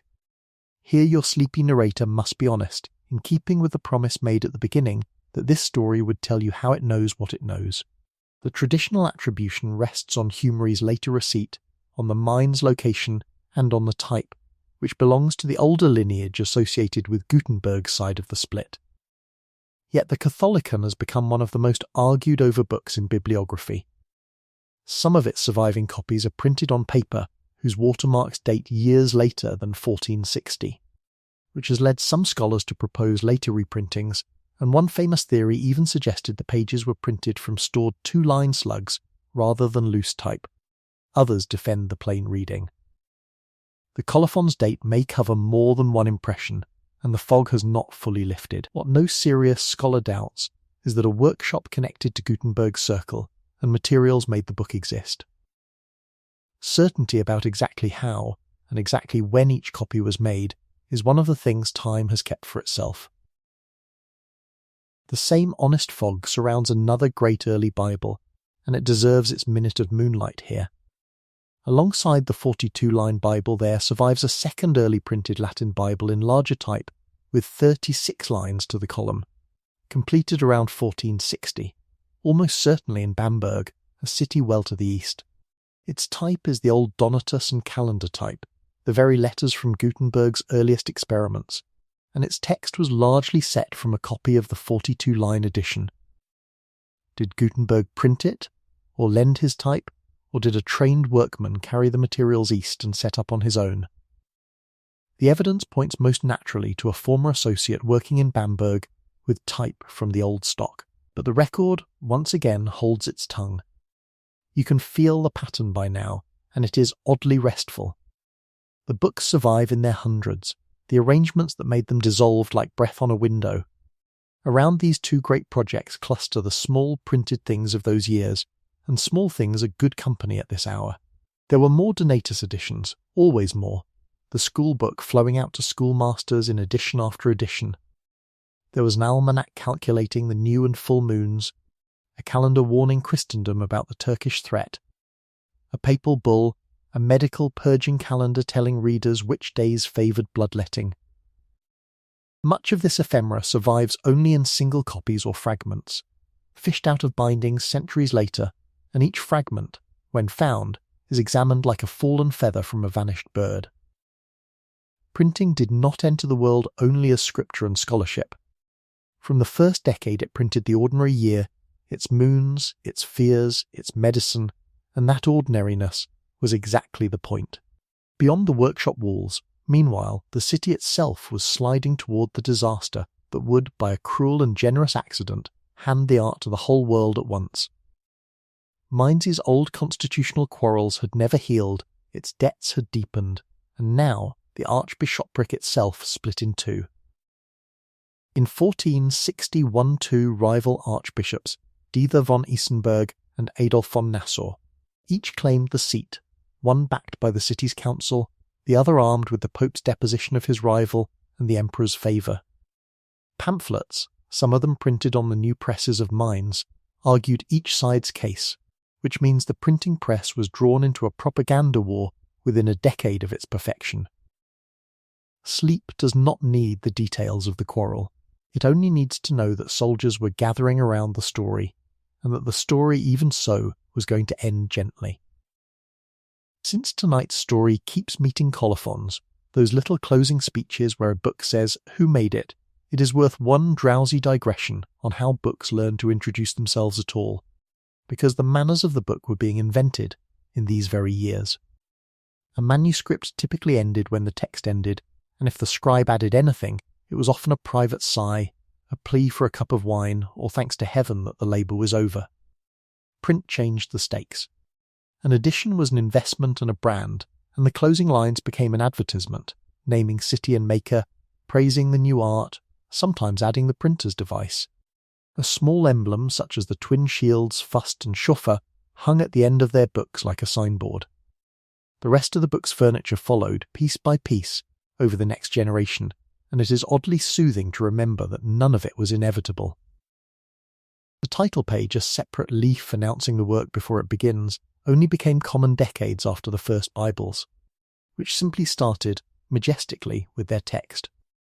Printed page numbers, signatures to guide the binder, tables of contents keyed to those numbers, running headlines, all of these conveniences arrived one experiment at a time, spread by imitation from shop to shop. Readers today handle a book without ever noticing this hidden architecture, which is exactly what good architecture wants. Every unnoticed convenience in your bedside book is the ghost of some 15th century printer's good idea, still quietly working its shift. There is a gentle irony in all this for our sleeping subject, and by now you can guess it. The man whose invention taught books to boast of their makers never once, in any surviving piece, printed his own name. Not on the Bible, not on the grammars, not on the Catholicon, nowhere. Some historians read strategy in that silence.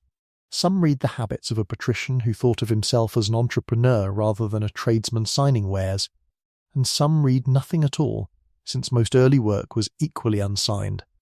Whatever the cause, the effect is strangely fitting. His name reached the future the same way his letters did, cast, pressed, and multiplied by other hands, until the world could read it everywhere except in the one place it began. The blow fell on the night of the 27th and 28th of October, 1462. Adolf von Nassau's soldiers entered Mainz by surprise. Some accounts say through a poorly watched stretch of wall before dawn, and by morning the city that had guarded its gates for centuries belonged to its new archbishop. There was fighting in the streets, and there was plundering afterward. So it always went when a 15th century city fell. Houses of the losing party were emptied, and several hundred citizens are said to have died in the fighting and its aftermath. Then came the colder punishment. Adolf revoked the city's ancient liberties, and in the days that followed, a great number of citizens, the men of the defeated faction and many others besides, were gathered and expelled through the gates, allowed to take little more than they could carry. For the story of printing, that expulsion was the strangest gift in the whole tale, though no one weeping on the road that week could have known it. Among the citizens scattered by the sack were printers, trained journeymen of the two Mainz workshops, men who carried the entire secret art in their hands and now had no city, no master, and no reason left to keep the secret. The knowledge that contracts and locked doors had held inside one town for 20 years walked out through the gates in a single autumn and went looking for work. Within a few years, presses appear in Strasbourg, where a former associate named Johann Mentelin was already printing, in Bamberg, in Cologne, and then in a spreading ring, Basel, Augsburg, Nuremberg, the sack of Mainz did not destroy printing, it planted it. And Gutenberg himself, in the middle of all this, in his early 60s, seems to have weathered the storm rather than been broken by it. Some traditions place him among those expelled, taking refuge downriver at Eltville, the little wine town of his mother's family where he had kin and standing. The Eltville connection is solid either way, because in the following years a small press operated there, run by the brothers Heinrich and Nikolaus Becktermwensi, relatives by marriage of Gutenberg's family circle. It printed a short Latin and German vocabulary, using type closely related to the Catholicon type humble schoolroom work in the old pattern. Historians read that little press, plausibly, as the old man's knowledge and materials at work one more time through younger hands, a last workshop within walking distance of the vineyards his family had always known. Then, at the very end, the world finally paid him something, and it is a pleasure to report that it happened while he was alive to enjoy it. On the 17th of January, 1465, Archbishop Adolf von Nassau, the same prince whose soldiers had sacked the city, issued a formal document taking Gutenberg into his court. The grant speaks of the agreeable and willing service rendered by our dear faithful Johannes Gutenberg, and declares, in words we can soften from the Chancery German, that we have accepted and received him as our servant and courtier, and shall clothe him each year, at the same time as our nobles, and give him each year 20 malters of grain and 2 feuders of wine for the use of his household, free of duty, so long as he shall live. A malter was a grain measure to fill sacks by. A feuder was a great cask, a wagon load of wine. It was not a fortune, it was something better suited to this story, a guarantee that the last winters would be warm. The pension document, notice, says nothing about printing, and thanks him only with the flexible word service, which has let historians wonder what exactly was being rewarded. Diplomatic help at Eltville, some suggest, or simple prestige, the keeping of a famous craftsman as an ornament of the court. or a quiet settling of conscience toward a citizen ruined in the city's wars. Whatever moved the Archbishop, the effect on the old man's daily life is easy to picture and worth lingering in. Courtiers' clothing delivered with the noble's allotment, bread secured, wine in the cellar again, and freedom from the tolls and levies that gnawed at ordinary households. After a lifetime of pledged tools and compounding interest, Johannes Gutenberg ended his days. By the standard of his century, provided for. Of his final 3 years we know almost nothing, and at this hour of the night, that blankness feels less like a loss and more like privacy. He kept a household in Mainz, it seems, possibly in the old family house. He lived partly on the Archbishop's grain and wine. A remark recorded much later says that in his last years his eyesight failed, which would be an ordinary mercy of age turned poignant in a man whose art was made of tiny mirrored letters, but the source is late and uncertain, and we should hold it loosely. Perhaps he visited the Eltville press and ran his thumb along the new type. Perhaps he sat in the winter light doing nothing at all, which after such a life would have been its own achievement. The documents are silent, and for once the silence reads like rest. He died in Mainz on or just before the 3rd of February, 1468, somewhere around 70 years old. We know the date range because of 2 small records, and the second one closes a circle so neatly that it feels composed. On the 26th of February that year, Conrad Humery, the lawyer who had financed the last workshop, formally acknowledged to the Archbishop what he had received back. He described it as certain forms, letters, instruments, tools, and other things pertaining to the work of printing, which Johannes Gutenberg left after his death, and which have belonged and still belong to me. Humery promised that the equipment would be used in Mainz, and not sold out of the city except to a citizen of Mainz. To the end, and past it, the tools were pledged to somebody. He had lived his whole life on other men's capital, and he left the world still borrowed against, and the world, on balance, got much the better of the loan. He was buried, an early tradition records, in the Church of the Franciscans in Mainz, the same barefoot friary in whose refectory the great lawsuit had been sworn 13 years before. The church was later rebuilt and eventually demolished, and his grave was lost, so there is no tomb to visit. A kinsman, years afterward, set up a memorial inscription, and its Latin can be softened into English like this. To Johannes Gensfleisch, inventor of the art of printing, who has deserved well of every nation and tongue, Adam Gelthus places this memorial. His remains rest peacefully in the Church of St. Francis at Mainz. The inscription outlived the church only on paper, copied into books. Printed, of course, again and again. Even his epitaph survives only because of the thing it praises, which may be the most fitting monument any inventor has ever had. Give the Eltville of those last years a little more room, because it is the gentlest landscape in the whole story and a good place for the mind to lie down. The town sat on the right bank of the Rhine amid vineyards that had been terraced and tended since Roman times. A modest place of perhaps 1,000 souls, with a squat electoral castle by the water and lanes that smelled of oak barrels and river mist. Autumn was its great season. The grape harvest brought the whole town out to the slopes, wagons creaking down to the presses, and the smell of crushed fruit hanging over everything for weeks. The wine presses of Eltville were, of course, the same tall screw machines whose cousins had been rebuilt for printing, and it pleases the mind to picture the old man walking past them at vintage time, hearing the familiar sigh of the screw put back to its original work.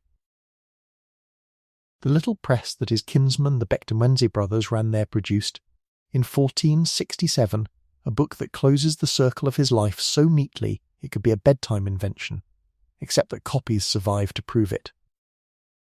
It was a vocabularius, a short Latin vocabulary with German glosses, a plain tool for schoolboys and clerks, printed in the small workmanlike type descended from the Catholicon. Remember where this story found its subject as a boy, chanting grammar from a book too dear for each child to own. The last book associated with his materials, finished in his final winter, was exactly the book that boy had needed. Whether the old man set a single letter of it with his own hands, no record says. It is enough that the circle exists, drawn in schoolbook Latin, from the first page of his life to the last. Since we are near the end now, let the whole chronology pass by once more, slowly, like the watch calling the hours, because a settled mind likes to know the shape of what it is releasing. Around 1400, a boy is born in Mainz to the house called Gutenberg. Around 1411 and after, the family tastes exile in the city's quarrels. By 1434 he is in Strasbourg, polishing gems and casting pilgrim mirrors. In 1439 the lawsuit lifts its corner of the curtain, presses and forms and melted lead.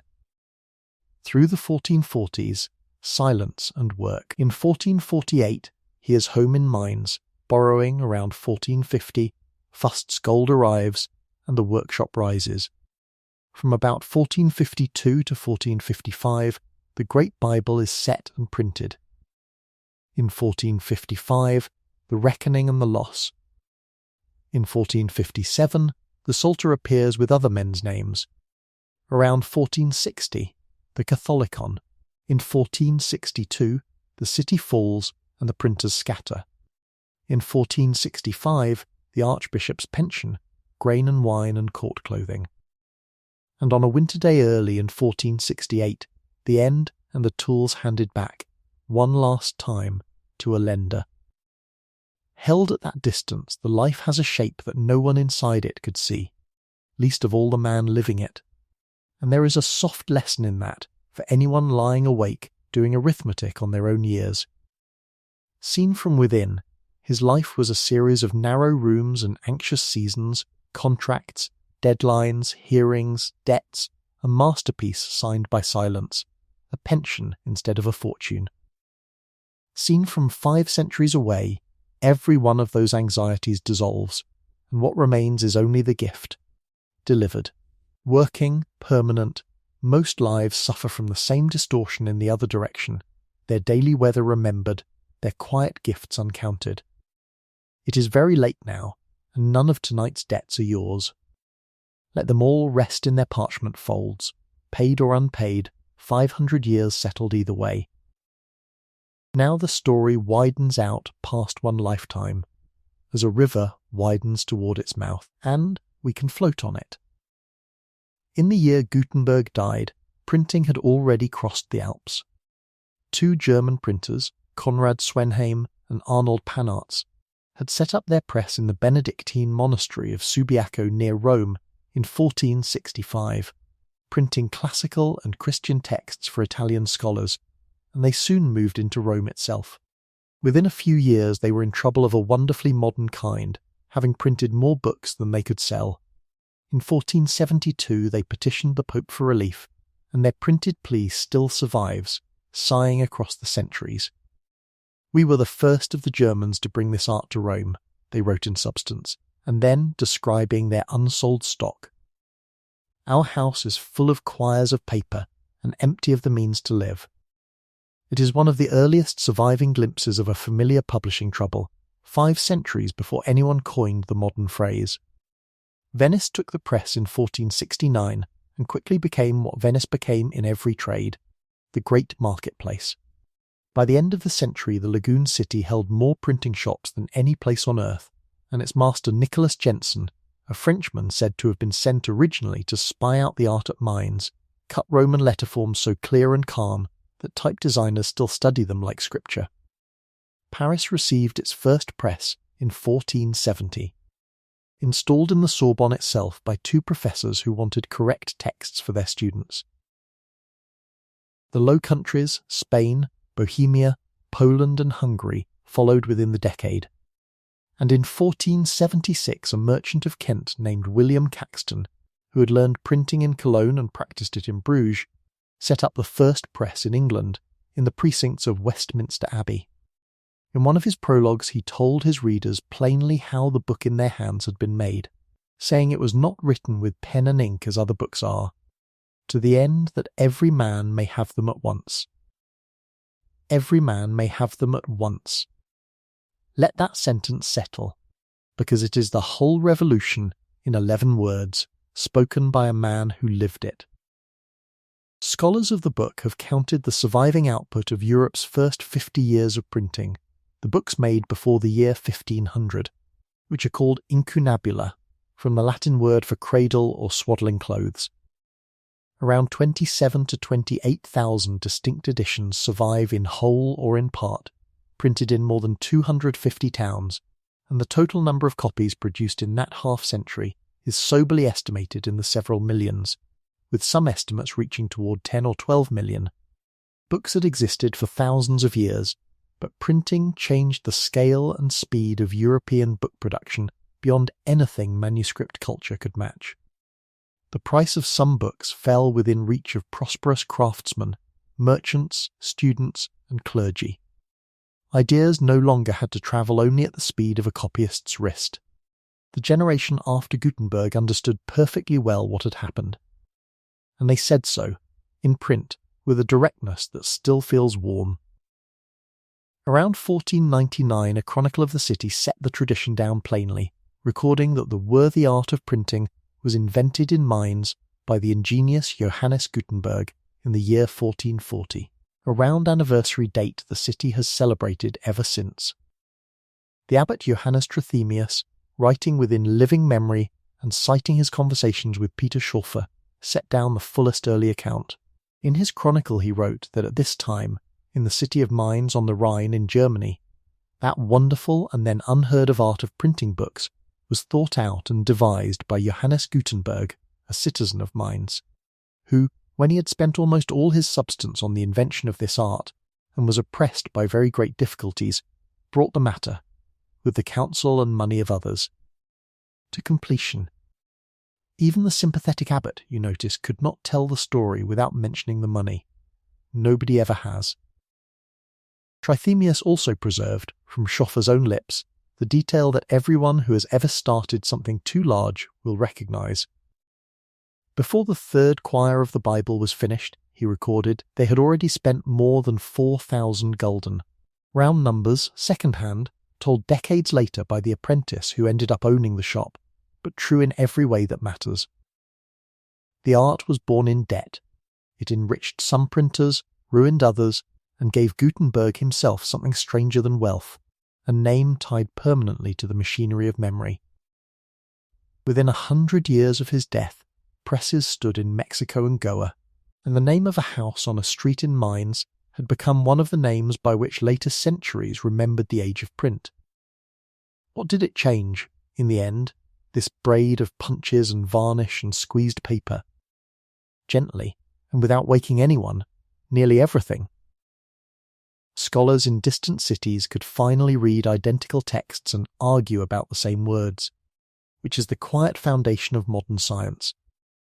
Errors, once corrected, stayed corrected in the next edition instead of breeding in the dark of the copying rooms.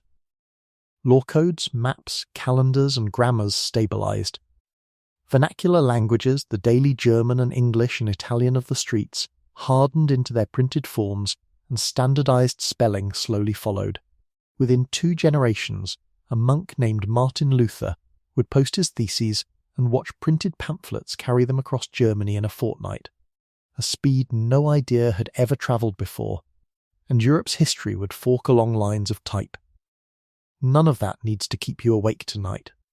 It all happened long ago, and it began with a man in a leather apron holding a mould in his left hand, pouring one letter at a time.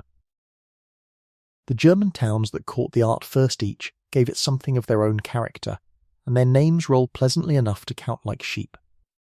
Cologne, the great church city, printed theology by the shelf and taught the trade to travellers from the north. Basel gathered scholar printers whose careful Greek and Latin editions would later serve the humanists. Augsburg and Ulm folded the new type into their old woodcut workshops and made the first great illustrated books, stories and herbals, where pictures and letters finally shared a page in the same press run. And Nuremberg produced Anton Koberger, the first true printing magnate, who at his height ran 24 presses, employed 100 workmen, and sold books through agents from Paris to Krakow. In 1493 his shop issued the Nuremberg Chronicle, a history of the world stuffed with nearly 2,000 woodcut illustrations, a book so ambitious it still makes librarians grin. One lifetime, not more, separated it from a locked room in Strasbourg. Venice, meanwhile, refined the object itself until it began to resemble the book you may have on your nightstand. Nicholas Jensen's Roman type gave the page a new daylight clarity, and after him came Aldus Manutius, a scholar-turned-publisher with a porpoise and anchor for his emblem, meaning "make haste slowly," which would serve nicely as this story's motto. Aldus printed the Greek classics from manuscripts gathered out of a collapsing Byzantine world, and around 1501 he began issuing small octavo volumes, books cut down to the size of a hand, set in a new slanted type we still call italic. Cicero for the saddlebag, Virgil for the garden bench. Reading left the lectern and moved into the lap, into the inn, into bed, where you are conducting it, in a manner of speaking, right now. The trade also learned within that first generation all of its permanent habits, good and bad, and their familiarity across 5 centuries is its own lullaby. Printers competed for bestsellers and pirated each other's editions shamelessly, reprinting a rival's book the moment a copy could be bought and carried home. Cities and churchmen, startled by how fast print moved opinion, began issuing the first licensing rules and lists of forbidden titles before the century was out. Publishers courted scholars as editors, puffed their books in prefaces, and complained bitterly in print about costs, competitors, and careless readers. Authors discovered both the pleasure of wide audiences and the annoyance of errors multiplied by the 1,000, within 50 years of one man's debt-ridden workshop.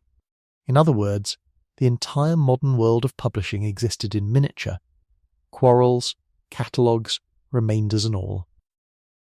Under the noise, the deep change moved slowly and silently, like groundwater.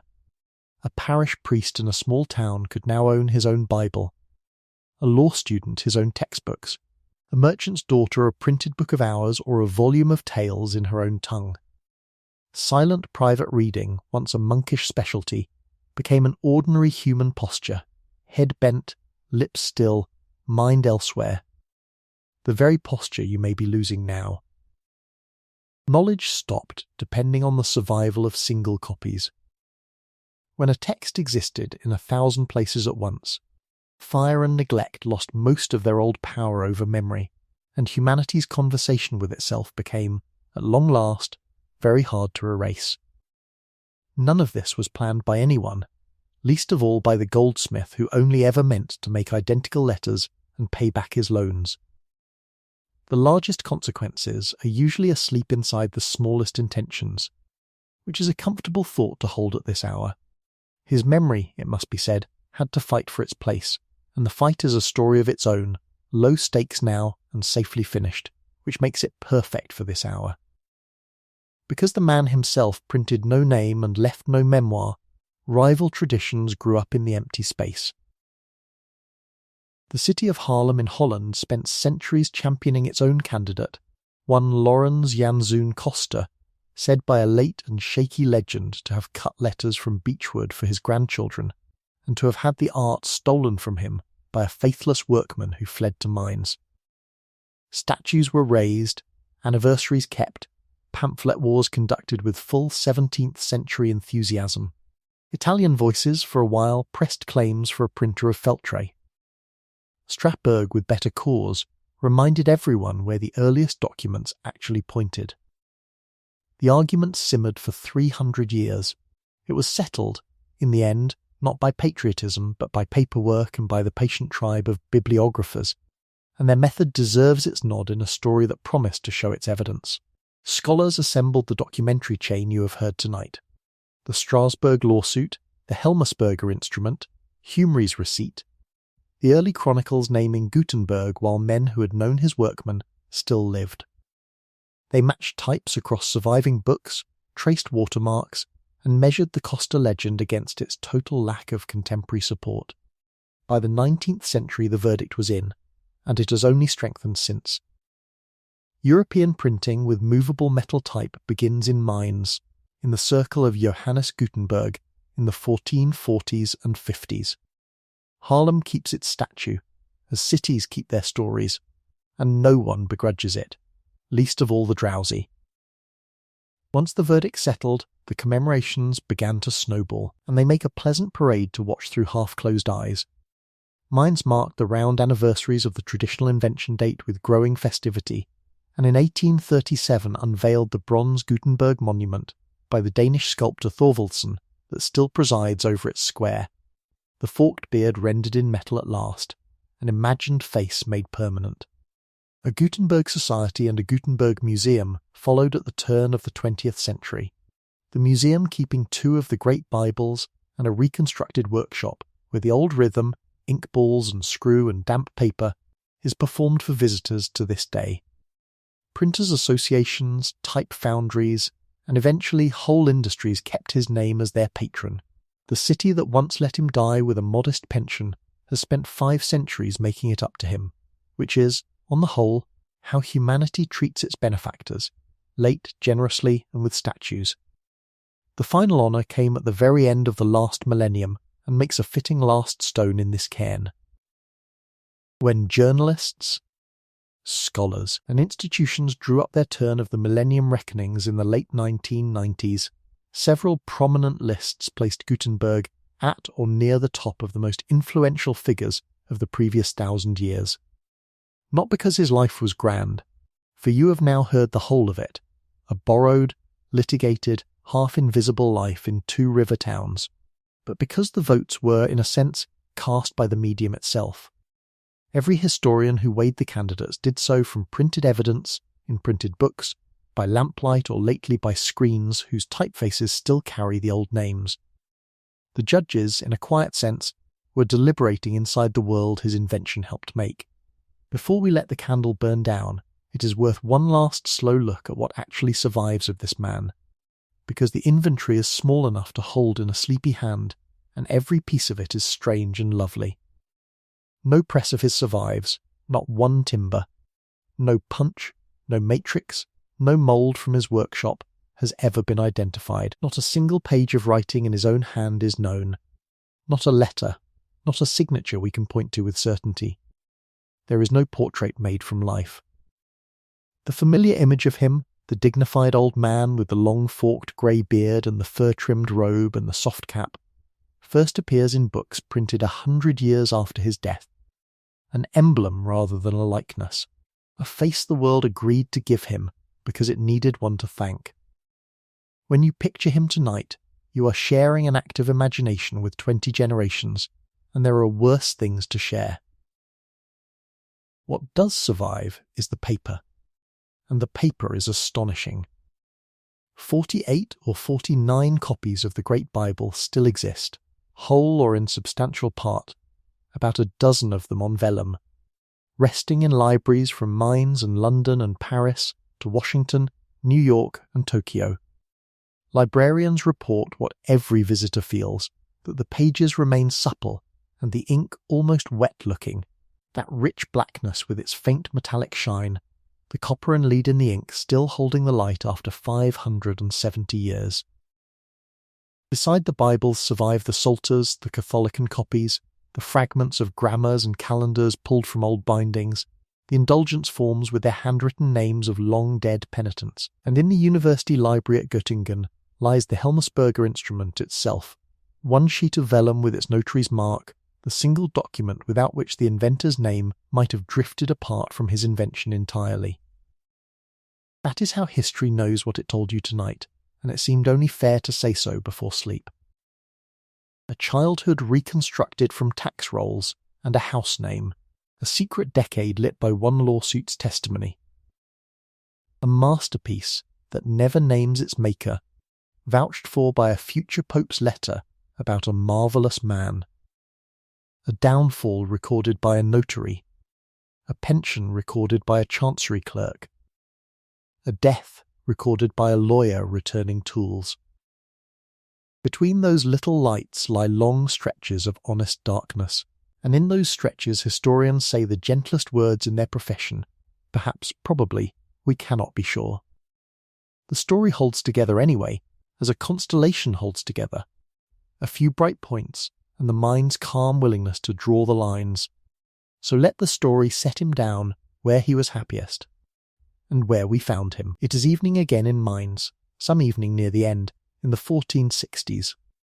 An old courtier in his archbishop's good cloth walks slowly home along streets he has known for 70 years, past the cathedral where the bells are ringing Compline, past the mint where his father's friends once struck silver, past doorways that smell, faintly now and forever, of linseed varnish and lampblack.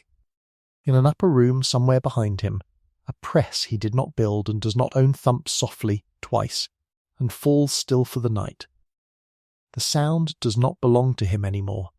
It belongs to everyone, which was, if we squint kindly at his whole stubborn borrowed life, the general direction he had been pushing all along. And the books themselves went on ahead of him, into rooms he never saw, which is where we will leave the last image, the one we promised at the very beginning. Picture a library long after his death, any library, an evening in any century including your own. A reader has fallen asleep over a table, as readers do.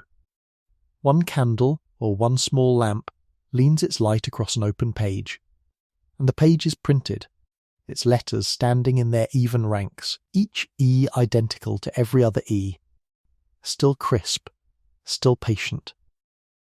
Every printed page on earth descends from his hands the way rivers descend from high ground, quietly, without needing anyone to remember the mountain. The letters will keep their watch until morning. Nothing more is asked of them, and nothing more is asked of you. The bells of that far-off city have gone quiet now, and the watchmen have made their rounds, and the coals are raked over for the night. Every debt in this story was settled long ago, one way or another, and every worry in it has been asleep for 500 years. You can set the whole tale down now, gently, the way a compositor sets down the last letter of a long page and stretches his shoulders in the dark. If sleep has not yet found you, stay with the small sounds, the creak of the mooring ropes on the river, the sigh of the great wooden screw, damp pages lifting softly overhead. The candle over the open book is burning low, and it can be trusted to keep the page until you return to it. Let your breathing take up the slow rhythm of the press at rest. Good night.